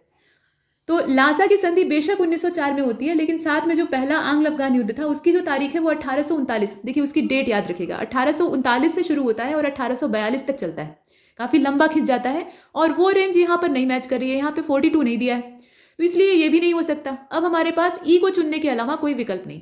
यहाँ समस्या का समाधान जो है वो ई वाले ऑप्शन में छिपा हुआ है, इसे आप देख रहे हैं। इसके बाद आगे चलते हैं। क्वेश्चन नंबर 49 को देखिएगा। पहला आंग्ल बर्मा युद्ध, इसके बारे में सही विकल्प का आपको चयन करना है और संगोली की संधि पर हस्ताक्षर कब किए गए थे वो भी बताना है। तो यहाँ रेंज देखिएगा पहले आंग्ल बर्मा युद्ध की और साथ में संगोली की संधि की जो तारीख है वो देखिएगा। और 49 का जो करेक्ट आंसर है वो इसमें से ए वाला ही सही है। पहला आंग्ल बर्मा युद्ध 1824 से स्टार्ट होता है, यहाँ आप देख रहे हैं 1824 से इसकी स्टार्टिंग होती है, 1826 तक चलता है और 1816 में जो संगोली की संधि है उस पर हस्ताक्षर होता है। तो ए वाला इसका परफेक्ट है। इसके बाद इसमें जो 50 नंबर का क्वेश्चन है उसको देख लेते हैं। इसमें आपको जो ऑड ऑप्शन है वो चूज करना है, यानी विषम विकल्प की तलाश करनी है। तो एंग्लो तिब्बतियन रिलेशन जो थे, यानी आंग्ल तिब्बत संबंध, उसका कनेक्शन ल्हासा की संधि से। आंग्ल बर्मा संबंध जो थे, यानी एंग्लो बर्मा रिलेशन, उसका संबंध forward policy of Lord Auckland, मतलब लॉर्ड ऑकलैंड की जो फॉरवर्ड पॉलिसी थी उससे जुड़ा हुआ था। इसके बाद जो पहला आंग्ल अफगान युद्ध था वो जॉन लॉरेंस की अक्रियता की नीति से कनेक्टेड था और द्वितीय आंग्ल अफगान युद्ध जो था उसमें गंडमक की संधि का नाम लिया जाता है। तो इसमें कौन सा किससे जुड़ा हुआ है या संबंधित है ये दिया है, इसमें से कोई एक गलत है और जो गलत है वही आपका विषम विकल्प हो जाएगा। तो चुनकर बताइए कि कौन सा है। देखिए इसका 50 वाले का बी हो जाएगा, बी को चुन लेते हैं। मतलब ये जो आंग्ल बर्मा युद्ध और ऑकलैंड की फॉरवर्ड पॉलिसी दिया हुआ है, जबकि आंग्ल अफगान संबंध जो थे उसमें ऑकलैंड की फॉरवर्ड पॉलिसी जो है वो काम करती, ठीक है। इस प्रकार से हम देखते हैं, ये आंग्ल अफगान संबंध था जहां पे इसकी फॉरवर्ड पॉलिसी जो है वो काम करती है, ये बर्मा संबंध नहीं था। तो बी वाला इसमें एकमात्र गलत है, उसको चुनते हैं, बाकी सभी सही है। क्वेश्चन नंबर 51 को देखते हैं। निम्नलिखित में से जो ऑड ऑप्शन है वो आपको चूज करना है। तो पहला आंग्ल मैसूर युद्ध ये मद्रास की संधि पर समाप्त होता है। दूसरा आंग्ल मैसूर युद्ध ये मैंगलोर की संधि पर समाप्त होता है। चौथा वाला श्रीरंगपट्टनम की जो संधि है उस पर समाप्त होता है। दूसरा आंग्ल मराठा युद्ध जो है वो बस्सी की संधि या बसीन की संधि जो कही जाती है उससे समाप्त होता है। तो आप ये बताइए कि इसमें से ऑड कौन सा है। ई वाला पहले की तरह है और इसका ऊपर वाला ही ऑड है, इसमें देख लीजिएगा सी वाला हो जाएगा। मतलब ए बी सी डी करके ऑप्शन दिया है तो सी वाला इसका परफेक्ट हो जाएगा। जो पहला आंग्ल मैसूर युद्ध था वो मद्रास की संधि पर समाप्त होता है, सही बात है। उसके बाद दूसरा वाला मैंगलोर पे समाप्त होता है, वो भी सही है। जो श्रीरंगपट्टनम का दिया है वो भी इसमें अगर देखा जाए तो जो तीसरा आंग्ल मैसूर युद्ध है वो श्रीरंगपट्टनम की संधि पर समाप्त होता है। और यहाँ क्या दिया है, चौथा आंग्ल मैसूर युद्ध दिया है, तो इसका जो नंबर दिया है वही गलत है और इसी आधार पे ये ऑड है। तो सी वाले को हम चुन लेते हैं। तो इनकरेक्ट ऑप्शन असल में आपको चूज करना था। यहाँ पे याद रखिएगा जो थर्ड एंग्लो मैसूर वार था उसमें ट्रीटी ऑफ श्रीरंगपट्टनम होती है और काफ़ी बड़ा घाटा जो मैसूर साम्राज्य है उसको लगता है। बाकी सभी इसमें सही है। इसके बाद आगे चलते हैं। क्वेश्चन नंबर 52 को देखिएगा। इसमें ये कहा जा रहा है कि select the odd option among the following related to the first Anglo Maratha war. मतलब जो पहला एंग्लो मराठा वार था उससे रिलेटेड यहाँ पर आपको जो ऑड ऑप्शन है वो चूज करना है। तो ट्रीटी ऑफ सूरत है, ट्रीटी ऑफ राजपुर घाट है, ये भी एक संधि का नाम है। स्थान के नाम पे संधि का नाम होता था। पुरंदर की संधि यानी ट्रीटी ऑफ पुरंदर है और सालबाई की ट्रीटी है। अब आप ये बताइए कि इसमें से जो पहला आंग्ल मराठा युद्ध था उससे संबंधित विषम विकल्प कौन सा है। तो इसका जो करेक्ट आंसर है वो बी हो जाएगा। मतलब पहले आंग्ल मराठा युद्ध से जो कनेक्शन है संधियों का उसमें सूरत की संधि थी, पुरंदर की संधि थी और सालबाई की संधि थी। लेकिन जो राजपुर घाट की संधि थी ये दूसरे आंग्ल मराठा युद्ध का नतीजा थी। तो यहाँ पे ये दूसरे आंग्ल मराठा युद्ध का घुसा दिया है और इसीलिए ये ऑड हो गया है। जो इसमें इनकरेक्ट हो वही चूज करना था। इसके बाद 53 को देख लेते हैं। डचों ने कराईकल और बिमलीपत्तनम में अपने कारखाने स्थापित किए थे। अब ये डेट कब थी, मतलब कब स्थापित किया था वो आपको बताना है। कराईकल में कब स्टैब्लिश किया था और बिमलीपट्टनम जो था वहाँ पे कब स्टैब्लिश किया था। ये जो पत्तनम या पट्टनम लिखा हुआ आता है इसका मतलब है कि वो कोस्टल एरिया है, मतलब समुद्र का तटवर्ती क्षेत्र है। तो 1644 दिया है और 1645 है, 45 और 44 है, 44 और 42 है, 45 और 41 है। डच जब भारत में एंटर करते हैं तो ये पुर्तगालियों को एकदम से दबा देते हैं और बाद में अंग्रेज इनको दबा देते हैं। इस प्रकार से काम चलता है। तो इसमें बताइएगा कौन सा पेयर सही है। तो इसका जो करेक्ट आंसर है वो डी हो जाएगा। कराईकल में जो इनकी फैक्ट्री लगती है, यहाँ पे कारखाने या कोठी स्थापित करने की बात की जा रही है, डी वाले को चुन लेते हैं। कराईकल में 1645 में और बिमलीपत्तनम में 1641 में। और शोरे का व्यापार करने में इनका काफ़ी इंटरेस्ट था। बाद में ब्रिटिशर्स क्या करते हैं कि इनके जितने भी सोरे के गोदाम रहते हैं, मतलब चिली साल्ट पीटर, उस पर कब्जा करने लगते हैं क्योंकि वो गन पाउडर बनाने के काम में आता है। तो वो उनके लिए भी उतना ही बेनिफिशियल होता है। इसके बाद 54 की ओर चलते हैं। देखिए, बनारस हिंदू विश्वविद्यालय की स्थापना बनारस में सेंट्रल हिंदू कॉलेज के नाम से कब की गई थी वो डेट आपको बतानी है। और गुरुद्वारा सुधार आंदोलन के नाम से इसमें से किस मूवमेंट को जाना जाता है वो आपको बताना है। तो 1897 और सिंह सभा आंदोलन है। इसके अलावा 1899 है और सिख गुरुद्वारा अधिनियम है। 1896 और अकाली आंदोलन है। 1898 और शिरोमणि गुरुद्वारा प्रबंधक कमेटी है। आप बताइए इसमें से कौन सा पेयर सही होगा। और 54 का जो करेक्ट आंसर है वो ई हो जाएगा। इसमें कोई भी ऐसा नहीं है जिसमें कि एक साथ दोनों चीज़ें सही दी हों और इसीलिए हमें ई को चुनना पड़ रहा है। बनारस हिंदू विश्वविद्यालय की स्थापना जो है वो 1898 में, मतलब बीएचयू के रूप में वो कब अस्तित्व में आता है वो अलग चीज़ है, लेकिन उसकी नींव रखने की जो बात है वो 1898 में बनारस में सेंट्रल हिंदू कॉलेज के नाम से की गई थी। 1898 की तारीख थी। लेकिन अकाली आंदोलन जो था ये गुरुद्वारा सुधार आंदोलन के तौर पर जाना जाता है। तो यहाँ आप देख रहे हैं कि अकाली आंदोलन दिया तो है लेकिन साथ में जो डेट दी है वो गलत दी है। तो कोई भी पेयर सही नहीं है और इसलिए हमने ई को चुना है। इसके बाद आगे चलते हैं। 55 को देखिएगा, निम्नलिखित में से कौन सा नेता पारसी सुधार आंदोलन से जुड़ा हुआ नहीं है और बंगाल ब्रिटिश इंडिया सोसाइटी की स्थापना कब की गई थी वो डेट आपको बतानी है। व्यक्ति का नाम और तारीख नीचे दिया है। इसमें नौरोज फरदोंजी का नाम दिया है। नौरोजी फरदोंजी इनको कहा जाता था और 1841 की तारीख है। दादा भाई नौरोजी हैं और 1844 है। KR कामा है और 1842 है और SS बंगाली का नाम है और 1843 की तारीख है। आपको ये बताना है कि पारसी सुधार आंदोलन से जो जुड़ा हुआ व्यक्ति न हो उसका नाम कौन सा है इसमें से। और 55 का जो करेक्ट आंसर है वो ई हो जाएगा। इसमें कोई भी पेयर जो है वो सही मिल नहीं रहा है और इसीलिए हमें ई का चुनाव करना पड़ रहा है। नौरोजी फरदोंजी ये वाले व्यक्ति, इसके अलावा दादा भाई नौरोजी, KR कामा, SS बंगाली, ये जितने भी नाम आप देख रहे हैं ये सभी पारसी सुधार आंदोलन से जुड़े हुए हैं। तो इसमें कोई ऐसा नहीं बचा जिसको कि हम चुन लें, ठीक है। और बंगाल ब्रिटिश इंडिया सोसाइटी की जो स्थापना है वो 1843 में होती है। उसकी जो डेट है वो 1843 है। इस प्रकार से हमने देखा, तो ई वाला इसका आंसर हो जाएगा। इसके बाद क्वेश्चन नंबर 56 को देखते हैं। और 56 में ये कहा जा रहा है कि रहनुमाई मजदयासन सभा की स्थापना कब हुई थी वो डेट बताइए। और सहारनपुर जिले में देवबंद आंदोलन की शुरुआत कब की गई थी वो डेट बताइए। दो चीज़ें पूछी जा रही हैं। तो 1851 और 1865 है, 1852 और 1868 है, 51 और 66 है, 52 और 67 है। इसमें से कौन सा पेयर सही है। और 56 का जो करेक्ट आंसर है वो सी हो जाएगा। सी का मतलब ये हुआ कि जो रहनुमाई मजदयासन सभा है उसकी स्थापना 1851 में होती है और देवबंद आंदोलन ये सहारनपुर जिला जो यूपी का है वहाँ से स्टार्ट होता है 1866 में। सी वाले को चुनते हैं, आगे चलते हैं। देखिए क्वेश्चन नंबर 57 ये सब फैक्चुअल है। इसमें डेट अगर आपको याद है तो आप 2 मिनट में कर लेंगे, नहीं तो फिर पूरा घंटा भर लगा देंगे तब भी नहीं हल होगा, ठीक है। इसके बाद बंग भाषा प्रकाशक सभा की स्थापना कब हुई थी वो डेट बतानी है। और द ब्रिटिश इंडियन एसोसिएशन की स्थापना कब की गई थी वो भी डेट बतानी है। दोनों का पेयर इसमें चुनना है। तो पेयर वाले क्वेश्चन में यही दिक्कत होती है। हालांकि परीक्षा में दोनों एक साथ नहीं पूछा जाएगा, यहाँ मॉक टेस्ट में दोनों एक साथ इसलिए जोड़ा गया है क्योंकि आपके पास ज़्यादा से ज़्यादा इन्फॉर्मेशन पहुँच सके। मतलब आप 100 MCQ सॉल्व कर रहे हैं तो उसमें कम से कम 300 तथ्यों से आप परिचित हो सके, ठीक है। देखिए इसमें कौन सा होगा।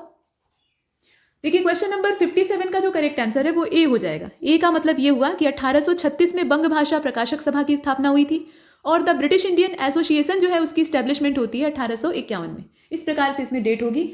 और आप जानते हैं कि बंग भाषा प्रकाशक सभा जो है ये राजा राम मोहन राय के जितने भी हेल्पर रहते हैं, मतलब उनके असिस्टेंट रहते हैं, उनके द्वारा की जाती है, उनके द्वारा स्थापित की जाती है। इसके बाद आगे चलते हैं। क्वेश्चन नंबर 58 को देख लीजिए। 58 में ये कहा जा रहा है कि मद्रास महाजन सभा का गठन कब हुआ था और पूना सार्वजनिक सभा का गठन कब हुआ था। दोनों की जो तारीखें हैं वो आपको बतानी है। क्वेश्चन नंबर 58 में ये पूछा जा रहा है और नीचे जो पेयर दिया है उसमें 85 और 66 दिया है। इसके अलावा 84 और 67 है। इस प्रकार से विकल्प दिए। और आप जानते हैं कि 1884 में मद्रास महाजन सभा की नींव रखी जाती है और पूना सार्वजनिक सभा की जो तारीख है वो 1867 है। तो इसका जो ऑप्शन है वो बी वाला परफेक्ट है। बी वाले को चुनते हैं, आगे चलते हैं। क्वेश्चन नंबर 59, इसमें ये कहा गया कि कलकत्ता भारतीय एसोसिएशन को किस अन्य नाम से जाना जाता है, इसका दूसरा नाम क्या है, और कलकत्ता भारतीय एसोसिएशन की स्थापना कब की गई थी वो डेट आपको बतानी है। तो नीचे विकल्प दिया है बॉम्बे प्रेसिडेंसी एसोसिएशन और 1878, इंडियन लीग और 1877, इसके बाद इंडियन नेशनल एसोसिएशन और 1876 और बंगाल ब्रिटिश इंडिया सोसाइटी और 1877, इस प्रकार से दिया है। तो इसमें ए वाला ऑप्शन तो बेकार ही है, मतलब कलकत्ता का बॉम्बे से कहाँ कनेक्शन हो जाएगा, तो ए वाला गलत हो गया। बाकी जितने 3 बचे हैं उसमें से चुनिएगा। और देखिए 59 का सी वाला हो जाएगा, ये कलकत्ता इंडियन एसोसिएशन, मतलब इंडियन एसोसिएशन ऑफ कलकत्ता या इंडियन नेशनल एसोसिएशन, दोनों नामों से जानी जाती थी। इंडियन एसोसिएशन ऑफ कलकत्ता भी इसका नाम था और इसी को कहा जाता था इंडियन नेशनल एसोसिएशन, तो ये वाला है। और उसके बाद आप देख रहे हैं सी वाले को हमने चुना है, 1876 में इसकी स्टैब्लिशमेंट की जाती है, तो सी वाले को चुन लेते हैं, आगे चलते हैं। क्वेश्चन नंबर 60, निम्नलिखित में से किसने इंडियन लीग की शुरुआत की थी, उस व्यक्ति का नाम आपको बताना है। और 1866 में दादा भाई नौरोजी के द्वारा ईस्ट इंडिया एसोसिएशन की जो स्थापना है या उसका जो आयोजन है वो कहाँ पर किया जाता है, ये इसमें डेट दिया है और व्यक्ति का नाम दिया है, तो वो भी आपको याद रखना है कि 1866 में होता है और दादा भाई नौरोजी के सौजन्य से होता है। अब आप इसमें से बताइए, शिशिर कुमार घोष और लंदन दिया है, रास बिहारी घोष और बर्लिन दे रखा है, शिशिर कुमार घोष और मॉस्को है, और इसके अलावा रास बिहारी घोष और बर्लिन है, आप इसमें से चुन लीजिए। देखिए इसका अगर आप देखें तो जो इंडियन लीग है उसकी शुरुआत होती है 1875 में, 1875 में होती है शिशिर कुमार घोष जी के द्वारा, और ईस्ट इंडियन एसोसिएशन जो है इसका आयोजन दादा भाई नौरोजी 1866 में करते हैं लंदन में। इसका जो वेन्यू है वो क्या है, लंदन है, तो इसका जो परफेक्ट आंसर है वो ऊपर ही हमें मिल जाएगा, ए वाला, शिशिर कुमार घोष और लंदन। इसके बाद आगे चलते हैं, क्वेश्चन नंबर 61 को देखिएगा, निम्नलिखित में से किसने पूना सार्वजनिक सभा की स्थापना की थी और किसने बॉम्बे प्रेसिडेंसी एसोसिएशन के निर्माण में भाग नहीं लिया था, मतलब उसके फाउंडेशन में हिस्सा नहीं लेने वाले व्यक्ति का नाम भी साथ में जोड़ना है। तो यहाँ पर आत्माराम पांडुरंग और बदरुद्दीन तैयब जी हैं, महादेव गोविंद रानाडे जिन्हें कि एमजी रानाडे भी कहा जाता था और फिरोज शाह मेहता है, आत्माराम पांडुरंग और केटी तैलंग है, महादेव गोविंद रानाडे और सुरेंद्रनाथ बनर्जी, इसमें से बताइए। और 61 का डी हो जाएगा, मतलब पूना सार्वजनिक सभा की स्थापना आप जानते ही हैं कि एमजी रानाडे ने की थी, और बॉम्बे प्रेसिडेंसी एसोसिएशन की शुरुआत ये बदरुद्दीन तैयब जी, इसके अलावा फिरोज शाह मेहता, केटी तैलंग, इन सब ने मिलकर 1885 में की थी। तो इसका जो करेक्ट आंसर है वो कौन सा होगा, इसमें से डी वाला हो जाएगा। इसके बाद आगे चलते हैं, डी वाले को चुनने के बाद क्वेश्चन नंबर 62 को देखते हैं। इसमें कहा गया कि निम्नलिखित में से किसने मद्रास महाजन सभा की स्थापना में भाग नहीं लिया था, तो एम वीर राघवाचारी का नाम आता है, ईवी रामास्वामी नायकर है, जी सुब्रमण्यम अय्यर है, यहाँ पे बी सुब्रमण्यम अय्यर दिया है तो उनको आप ध्यान दीजिएगा, और पी आनंद चार्लू है। इस प्रकार से ये व्यक्तियों के नाम है। आपको ये बताना है कि मद्रास महाजन सभा में उसकी जो स्थापना का समय था उस समय हिस्सा लेने वाले व्यक्ति कौन से नहीं थे, जो न हो उनका नाम देखना है। और इसमें से बी वाले को आप देखेंगे, ईवी रामास्वामी नायकर, तो ये इसमें नहीं शामिल थे। मद्रास महाजन सभा की स्थापना बाकी जो 3 है उन्होंने मिलकर की थी, मतलब वीर राघवाचारी का उसमें नाम आता है, सुब्रमण्यम अय्यर भी थे, आनंद चार्लू भी थे, लेकिन बी वाले जो व्यक्ति हैं वो इसमें शामिल नहीं थे, तो इसको हम बाहर कर लेते हैं। और उसके बाद 63वें प्रश्न को देखते हैं, सेफ्टी वॉल्व का सिद्धांत और प्रकाश संवाहक सिद्धांत, ये कोई साइंस की हाइपोथेसिस या थ्योरी नहीं है, ये आज़ादी और अंग्रेज़ों की जो नीतियां थी उससे जुड़े हुए सिद्धांत हैं जो कि भारतीय लोगों के द्वारा दिए हुए हैं। तो इनसे संबंधित आपको सही विकल्प का चयन करना है, मतलब ये दोनों थ्योरीज जो है वो किसके द्वारा दी हुई हैं ये आपको पता होना चाहिए। तो नीचे देने वाले व्यक्तियों के नाम है, और इसका जो अंग्रेजी वर्जन है उसको भी देख लीजिएगा। मतलब यहाँ पे सेफ्टी वॉल्व थ्योरी की बात हो रही है और थियरी ऑफ लाइटनिंग कंडक्टर जो प्रकाश संवाहक लिखा हुआ है इसी के बारे में पूछा जा रहा है। तो लाला लाजपत राय और दादा भाई नौरोजी, आरपी दत्त और इसके अलावा आप गोपाल कृष्ण गोखले का नाम देख रहे हैं, लाला लाजपत राय और आनंद मोहन बोस हैं, आरपी दत्त और फिरोज शाह मेहता है। ई वाला ऑप्शन पहले की तरह है, बताइए इसमें से कौन सा होगा। और 63 का ई हो जाएगा क्योंकि इसमें कुछ भी चुनने लायक नहीं था, नाम तो सारे दिख रहे हैं लेकिन एक साथ नहीं है। देखिए सेफ्टी वॉल्व का जो सिद्धांत है वो लाला लाजपत राय के द्वारा दिया गया था, और जो लाइटनिंग कंडक्टर थ्योरी है वो गोपाल कृष्ण गोखले की थी। नाम दोनों इसमें मौजूद है लेकिन एक साथ नहीं दिए हैं, तो इसीलिए हमें ई को चुनना पड़ रहा है। इसके बाद 64 की ओर चलते हैं। निम्नलिखित में से विषम विकल्प का आपको चयन करना है। तो इंडियन रिफॉर्म एसोसिएशन ये बॉम्बे से, मतलब बॉम्बे इसका वेन्यू था, सेवा सदन का भी बॉम्बे था, प्रार्थना समाज का भी बॉम्बे था और आर्य समाज का भी बॉम्बे था, ऐसे दिया हुआ है। आप बताइए इसमें से ऑड कौन सा है। और इसे अगर देखा जाए तो इसमें जो ए वाला है वही ऑड है, बाकी सभी तो ठीक है, मतलब बाकी सभी का जो स्थान है वो तो बम्बई रहेगा, इसमें कोई समस्या नहीं है। लेकिन इंडियन रिफॉर्म एसोसिएशन इसका जो वेन्यू था वो कलकत्ता था, मतलब बंगाल, तो इस हिसाब से ये इसमें से ऑड है। इसके बाद 65 की ओर चलते हैं। क्वेश्चन नंबर 65 में पूछा गया कि दिल्ली दरबार का आयोजन किस वर्ष नहीं किया गया था। कुल मिलाकर 3 दिल्ली दरबार जो है वो सजाए जाते हैं, और जो अंतिम वाला है वो 1911 में आयोजित किया जाता है। तो वो तीनों तारीखें आपको पता होनी चाहिए और वो यहाँ से मालूम हो जाएंगी। फिलहाल आपको ये बताना है कि किस वर्ष वो आयोजित नहीं किया गया था, और प्रार्थना समाज की स्थापना कब की गई थी, वो दोनों तारीखें बतानी है। तो आप जानते हैं कि दिल्ली दरबार को 3 बार आयोजित किया गया था, तो डेट कौन कौन सी है इसमें अगर आप देखिए तो 1877 में पहली बार उसका आयोजन होता है। उसके बाद जो अगला वाला है वो 1903 में आयोजित होता है, और जो सबसे अंतिम वाला है वो 1911 में होता है, जिसमें कि काफ़ी बड़े बड़े फैसले लिए जाते हैं। मतलब सबसे महत्वपूर्ण तो ये है कि बंग भंग को रद्द किया जाता है सिर्फ दिखाने के लिए।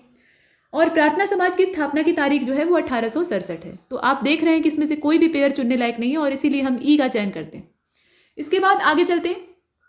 क्वेश्चन नंबर 66 को देखिएगा, बंगाल काश्तकारी अधिनियम कब पारित किया गया था, वो तारीख बताइए, और कृषक राहत अधिनियम को कब पारित किया गया था, वो भी डेट बताइए। तो यहाँ नीचे दिया है 1884 और 1879, 85 और 79, 86 और 78, 84 और 76। इसमें से कौन सा पेयर होगा?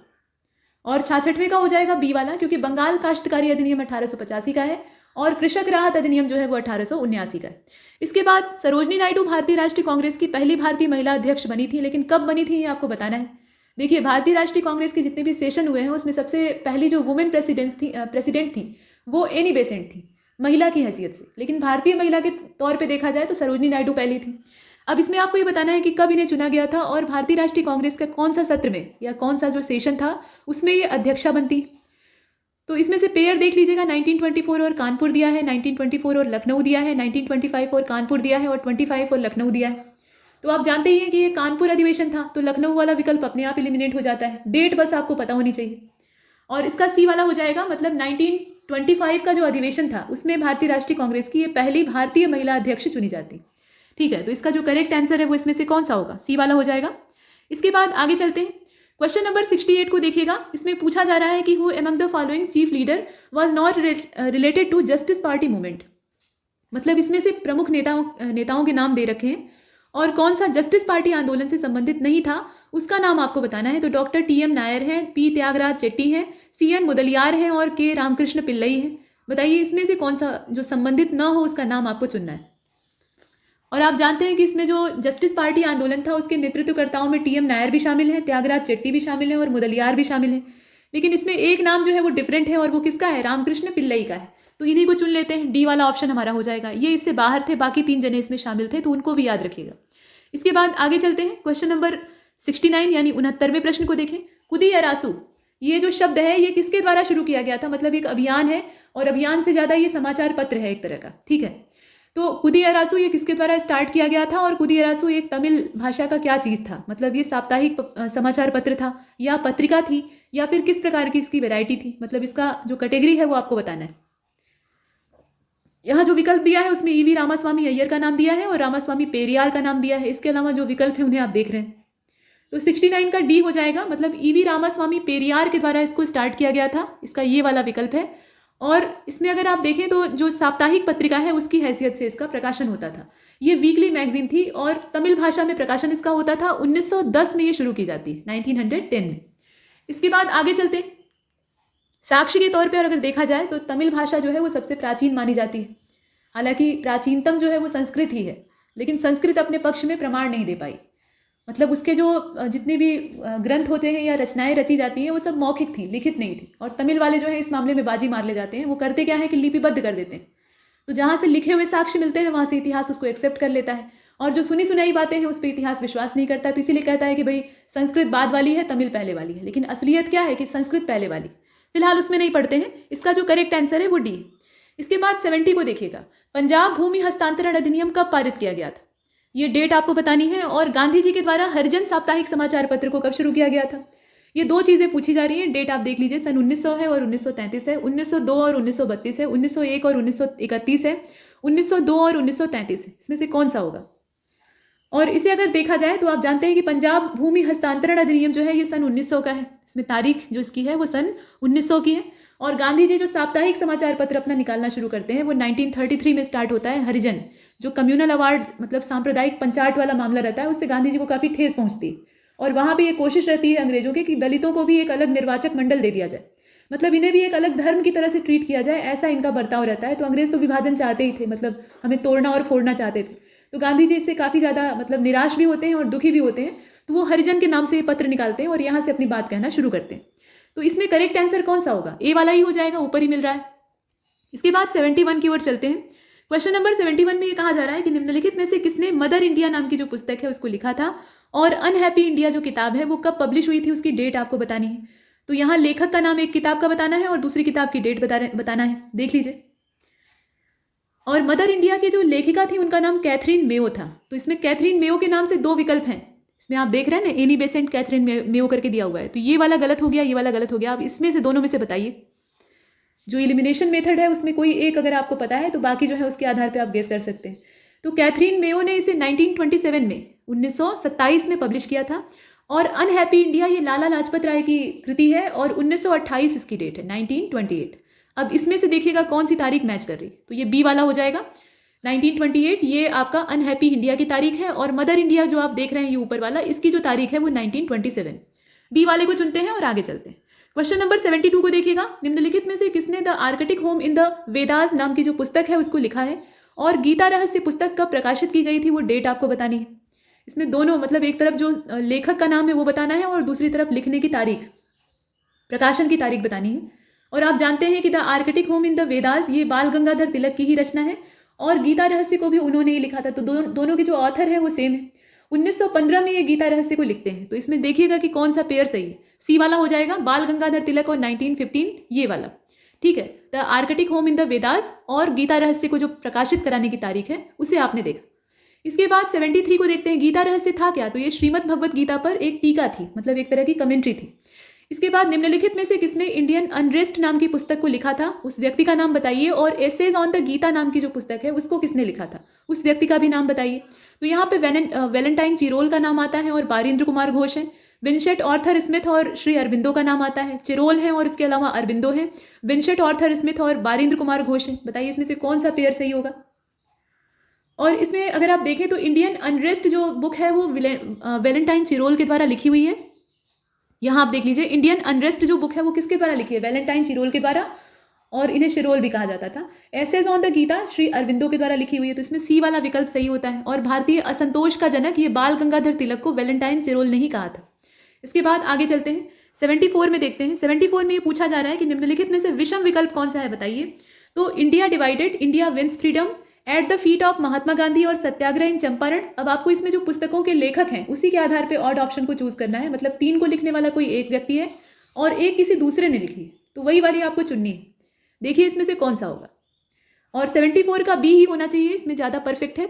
मतलब इंडिया विंस फ्रीडम इसमें से अलग है, बाकी सब एक जैसी है। इंडिया डिवाइडेड और इसके अतिरिक्त अगर देखा जाए तो eight the feet of Mahatma Gandhi और सत्याग्रह इन चंपारण, ये तीनों ही राजेंद्र प्रसाद, मतलब डॉक्टर राजेंद्र प्रसाद की रचनाएं थी। और इंडिया डिवाइडेड को लिखने वाले कौन थे, माफ कीजिएगा, इंडिया विंस फ्रीडम को लिखने वाले कौन थे, ये अबुल कलाम आज़ाद थे। तो इसमें एकमात्र यही अलग है, इसके जो लेखक हैं वो अबुल कलाम आज़ाद है। इसके बाद 75 की ओर चलते हैं। निम्नलिखित में से कौन सी पुस्तक डॉक्टर सर्वपल्ली राधाकृष्णन ने नहीं लिखी है। बहुत बड़े विद्वान और उतने ही उत्कृष्ट कोटि के दार्शनिक थे और उससे भी बेजोड़िए अध्यापक थे। अध्यापन में ही इन्होंने अपना पूरा जीवन गुजारा था और इसी मतलब इन्हीं के सम्मान के तौर पे जो इनका जन्मदिन था 5 सितंबर, उसको शिक्षक दिवस के तौर पे, मतलब भारतीय शिक्षक दिवस के तौर पे यहाँ डिक्लेयर किया जाता है। विश्व में शिक्षक दिवस की तारीखें अलग अलग हैं, लेकिन अपने यहाँ 5 सितंबर की तारीख पर मनाया जाता है। तो वो सर्वपल्ली राधाकृष्णन की जयंती है और ये हमारे दूसरे नंबर के राष्ट्रपति थे और पहले नंबर के उपराष्ट्रपति थे। तो इसमें से देखकर बताइए कि कौन सी किताब इन्होंने नहीं लिखी है। बहुत सारी किताबें लिखी थी।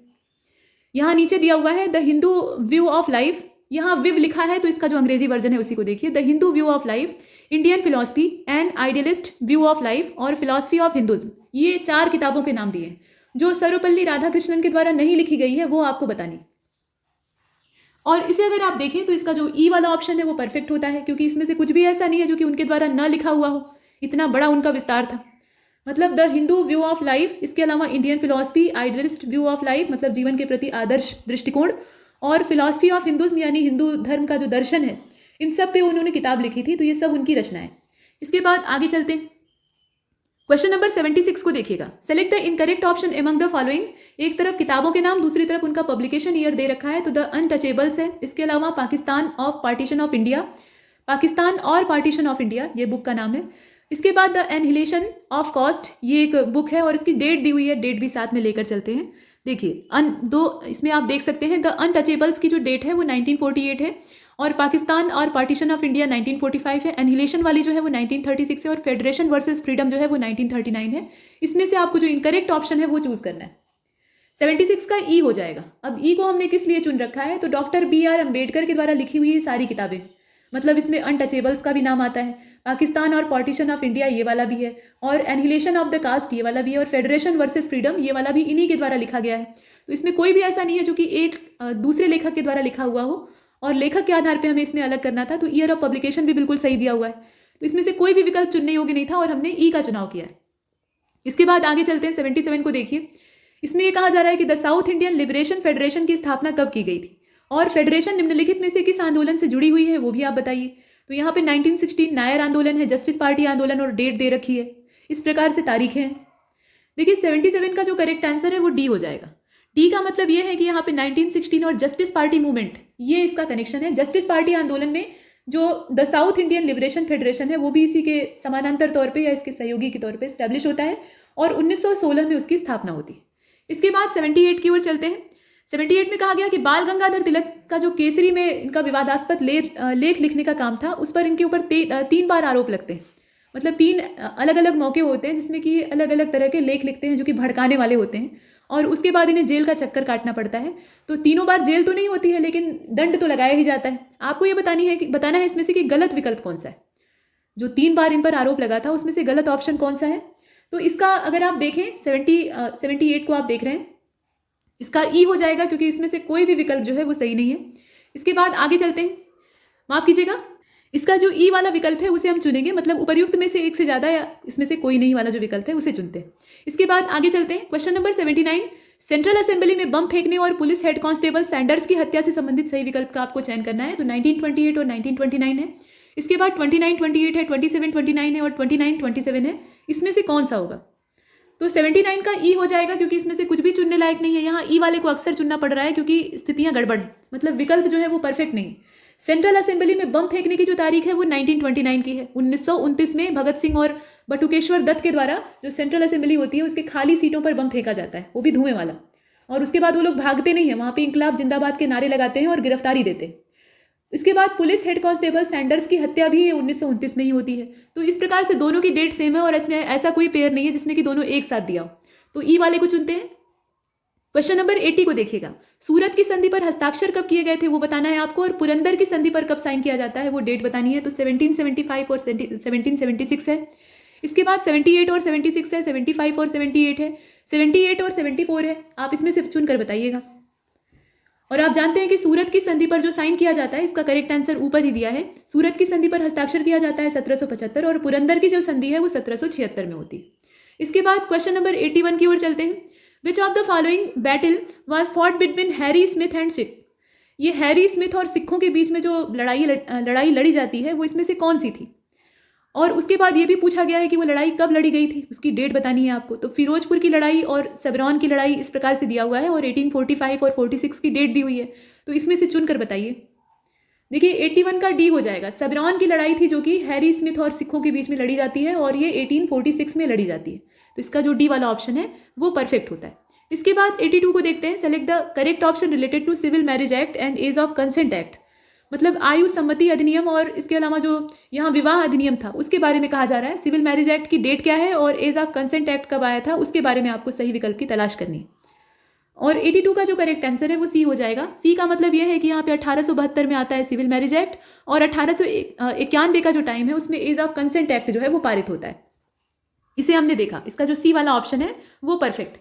इसके बाद आगे चलते हैं। क्वेश्चन नंबर 83 को देख लीजिए। 83 में ये कहा जा रहा है कि ईसाई मिशनरियों ने कलकत्ता विमेंस जुवेनाइल सोसाइटी की स्थापना कब की, और बाल विवाह निरोधक अधिनियम जो अमेंडेड है मतलब संशोधित है उसको कब लागू किया गया। ये दोनों जो तारीखें हैं वो आपको बतानी। 1818 और 1976, 1819 और 1976, 1818 और 1978, या फिर 1819 और 1978। तो इसका डी हो जाएगा। बाल विवाह निरोधक अधिनियम जो संशोधित वाला है, अमेंडेड है या अमेंडमेंट एक्ट आप उसे कह सकते हैं, वो 1978 का है। और ईसाई मिशनरियों ने सबसे पहले 1819 में कलकत्ता फीमेल जुवेनाइल सोसाइटी की स्थापना की थी। तो इसका जो करेक्ट आंसर है वो इसमें से डी होगा। इसके बाद 84 को देखते हैं। निम्नलिखित में से कौन सी लड़ाई लाल सिंह और सर ह्यूगॉद के बीच में लड़ी गई थी। इन दोनों के बीच में जो बैटल होता है उसका नाम आपको बताना है, और ये लड़ाई कब लड़ी जाती है वो तारीख बतानी है। तो आप जानते हैं कि मुद्दकों का जो युद्ध होता है वो 1845 में होता है, और वो इन दोनों के बीच में मतलब ह्यूगॉद और लाल सिंह के बीच में लड़ा जाता है। तो इसमें से विकल्प कौन सा सही होगा देख लीजिए और बताइए। बी वाला हो जाएगा, करेक्ट है। इसके बाद 85 की ओर चलते हैं। निम्नलिखित में से कौन सी लड़ाई लाहौर की संधि के हस्ताक्षर के साथ समाप्त होती है, या उसका जो परिणाम है वो लाहौर की संधि के तौर पे सामने आता है? तो ये सेब्रॉन की लड़ाई है, फिरोजपुर की लड़ाई है, मुदको की लड़ाई है, या बुद्देवाल की लड़ाई? तो आप जानते हैं कि सेब्रॉन की जो लड़ाई है उसमें ट्रीटी ऑफ लाहौर होती है, तो इसका जो पहला वाला है वही सही है, यहाँ आप देख रहे हैं। इसके बाद 86 की ओर चलते हैं। क्वेश्चन नंबर 86 में कहा गया कि बैथुन स्कूल को कहाँ स्थापित किया गया था, उसका जो वेन्यू है वो आपको बताना है, और चार्ल्स का वुड डिस्पैच ये कब आता है या कब पारित होता है, वो डेट आपको बतानी है। आप जानते हैं कि इसमें से कोई भी विकल्प परफेक्ट नहीं है, कलकत्ता, बॉम्बे, मद्रास दिया हुआ है लेकिन डेट के साथ वो मैच नहीं कर रहा है, तो इसका ई वाला ऑप्शन चुन लेते हैं और देखते हैं कि सही क्या है। देखिए, बैथुन स्कूल की स्थापना ये 1849 में कलकत्ता में की जाती है, 1849 में होती है, डेट भी याद रखिएगा, और वेन्यू क्या है, कलकत्ता है, ठीक है।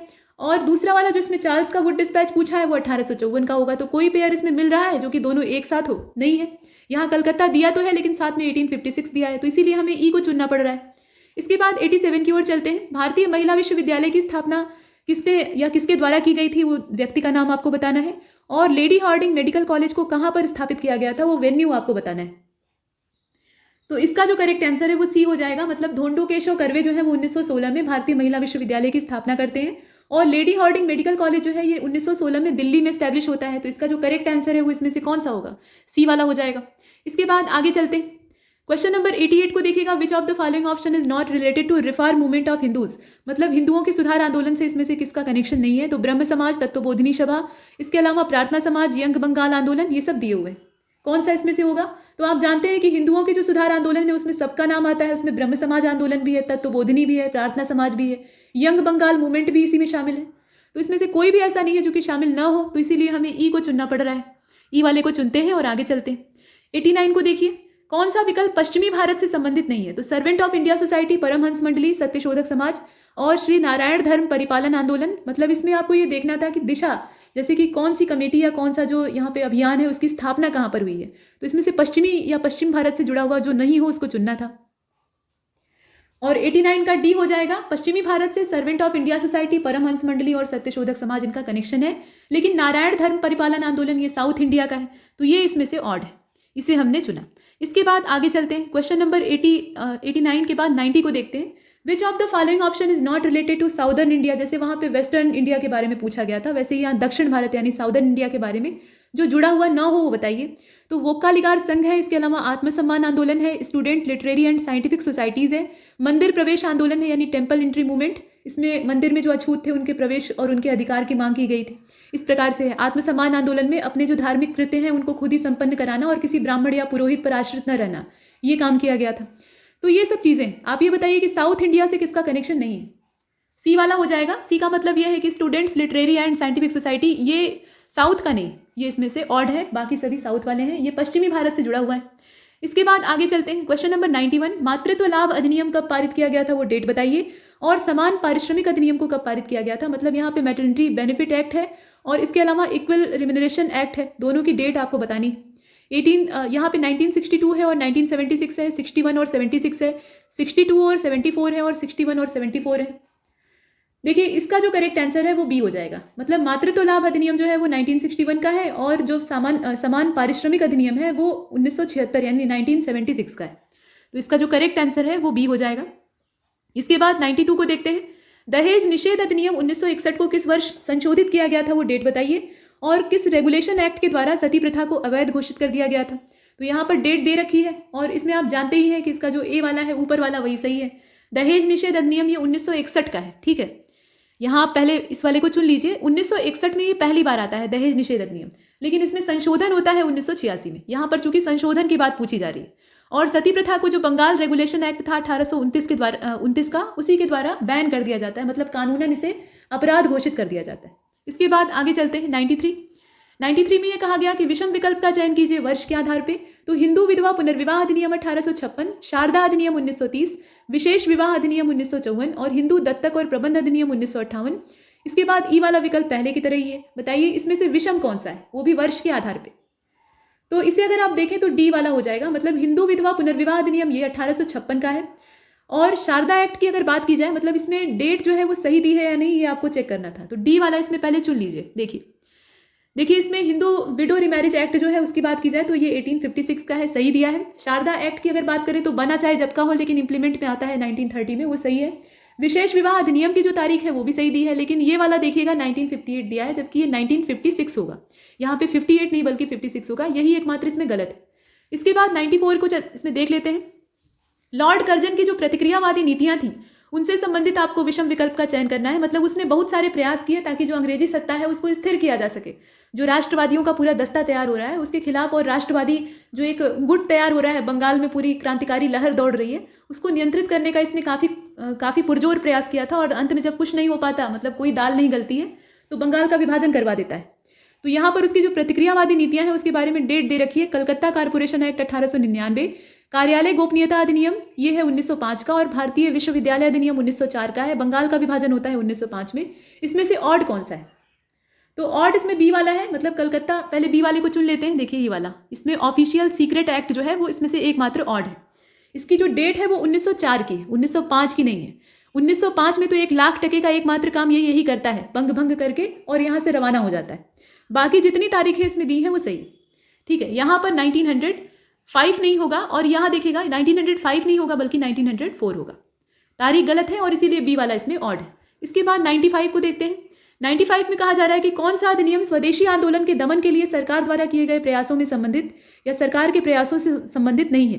तो इसमें राजद्रोही सभा अधिनियम है, विध्वंसक पदार्थ अधिनियम है, भारतीय समाचार पत्र अधिनियम है और भारतीय प्रेस अधिनियम। इसमें से कौन सा संबंधित नहीं है वो बताना है आपको। तो ई वाला हो जाएगा, क्योंकि जितने भी प्रयास यहाँ स्वदेशी आंदोलन को दबाने के लिए सरकार के द्वारा किए जाते हैं उसमें ये सभी आते हैं, जिसमें कि राजद्रोही सभा अधिनियम है, आप सभा नहीं कर सकते जो कि राजद्रोह दर्शाती हो। विध्वंसक पदार्थ आप अपने पास नहीं रख सकते। समाचार पत्र पे तो पहले ही लाठी चल रही थी, और प्रेस एक्ट भी आ जाता है ताकि कुछ विरुद्ध में छाप न सके। तो ये सारी चीज़ें इसमें इन्वॉल्व थी, और यहाँ पूछा जा रहा है कि जो न हो बताइए, तो ई वाले को चुन लेते हैं। इसके बाद 96 को देखते हैं। All India anti untouchability league की स्थापना किसके द्वारा की गई थी उस व्यक्ति को बताइए, और कब हुई थी वो डेट बताइए। तो आप जानते हैं कि ये जो अनटचेबिलिटी लीग है ये किसके द्वारा एस्टैब्लिश की जाती है? बाबा साहेब भीमराव अंबेडकर के द्वारा या गांधी जी के द्वारा? बताइए। यहाँ कंफ्यूजन क्रिएट हो सकता है क्योंकि दोनों हरिजनों का पक्ष लेते थे। तो गांधी जी ने 1932 में all India anti untouchability league की स्थापना की थी। ये समय जो था ये जातिवाद का पूरा बहुत विध्वंसक नजारा दिखा रहा था। धर्म आधारित तो जो भेदभाव है वो पहले से ही पनप गया था 1905 से ही, लेकिन यहाँ पर जाति के आधार पर बांटने का प्रयास हो रहा था। तो गांधी जी ने क्या किया कि इन्होंने एक लीग बनाई जिसमें कि ये प्रयास किया जा रहा था कि अछूतोद्धार किया जाए। और ऑल इंडिया अनटचेबिलिटी लीग जो है, ये एंटी अनटचेबिलिटी लीग, इसकी स्थापना की जो डेट है वो 1932। इसके बाद 97 की ओर चलते हैं। अनुशीलन समिति की स्थापना कहाँ पर की गई थी और कब की गई थी, दोनों बताना है आपको। तो दो जगह पे ये होती है, एक पूर्वी बंगाल वाला हिस्सा और एक जो पश्चिमी बंगाल वाला हिस्सा है वहाँ पे। यहाँ दिया हुआ है वेन्यू, कलकत्ता और कराची 1906, कलकत्ता और ढाका 1905, कलकत्ता मद्रास, कलकत्ता ढाका 1902, 1904, ऐसे करके दिया है। और आप जानते हैं कि इसका डी वाला हो जाएगा। 1902 में ये एस्टैब्लिश होती है कलकत्ता और ढाका में एक साथ, मतलब पूर्वी बंगाल वाले सेक्टर में ढाका में और पश्चिमी बंगाल वाले में कलकत्ता में, और डेट याद रखिएगा। इसके बाद आगे चलते हैं। क्वेश्चन नंबर 98 को देखिएगा। रामोसी कृषक दल की शुरुआत 1879 में किसके द्वारा की गई थी उस व्यक्ति का नाम बताइए, और मित्र मेला का विलय अभिनव भारत में कब किया गया था वो डेट बताइए। तो नीचे दिया है वासुदेव बलवंत फड़के और 1904, इसके अलावा बीडी सावरकर 1905, ऐसे ही दोनों जने के नाम और डेट दिए हुए हैं। तो इसका ए हो जाएगा। वासुदेव बलवंत फड़के जो थे उन्होंने इसकी शुरुआत की थी रामोसी कृषक दल की, और अभिनव भारत का जो मित्र मेला के साथ विलय है, मतलब मित्र मेला का अभिनव भारत में विलय है, वो 1904 में होता है। इसका ए वाला परफेक्ट है। इसके बाद 99 को देखते हैं। इसमें कहा जा रहा है कि गदर पार्टी की स्थापना कहाँ पर की गई थी और कौन सा गदर पार्टी का इसमें से अध्यक्ष था। संस्थापक सदस्यों की बात नहीं की जा रही, जो अध्यक्ष है उसकी बात की जा रही है। तो अध्यक्ष तो एक ही होगा। अब इसमें सैन फ्रांसिस्को लाला हरदयाल का नाम दिया है, लंदन और लाला हरदयाल है, सोहन सिंह भाकना का नाम दिया है। और 99 का जो करेक्ट आंसर है वो सी हो जाएगा। सी का मतलब यह है कि सैन फ्रांसिस्को और सोहन सिंह भाकना, हालांकि लाला हरदयाल और सोहन सिंह भाकना दोनों जने ने मिलकर इसकी स्थापना की थी, लेकिन अध्यक्ष कौन थे? वो सोहन सिंह भाकना थे। 1913 में ये स्थापित होता है। उसके बाद लास्ट क्वेश्चन को देखते हैं 100 नंबर का, और इसमें कहा जा रहा है कि नायर सर्विस सोसाइटी की स्थापना कब की गई थी वो डेट बताइए, और 1905 में इंडियन होम रूल सोसाइटी की स्थापना किसने की थी उस व्यक्ति का नाम बताइए। ये है 100 नंबर का क्वेश्चन, और इसका डी हो जाएगा। डी का मतलब ये हुआ कि इसमें 1914 और श्याम जी कृष्ण वर्मा का जो नाम है वो परफेक्ट होता है। नायर सर्विस सोसाइटी की स्थापना 1914 में होती है, और श्याम जी कृष्ण वर्मा जो है ये इंडियन होम रूल सोसाइटी की स्थापना करते हैं 1905 में। ये हमने यहाँ तक देखा है, और यहाँ तक हमने 100 MCQs कंप्लीट किए हैं। ऐसे टेस्ट जो मॉक्स हैं वो लगातार आपको मिलते रहेंगे। पढ़ते रहिए, प्रैक्टिस करते रहिए, और तब तक के लिए नमस्कार।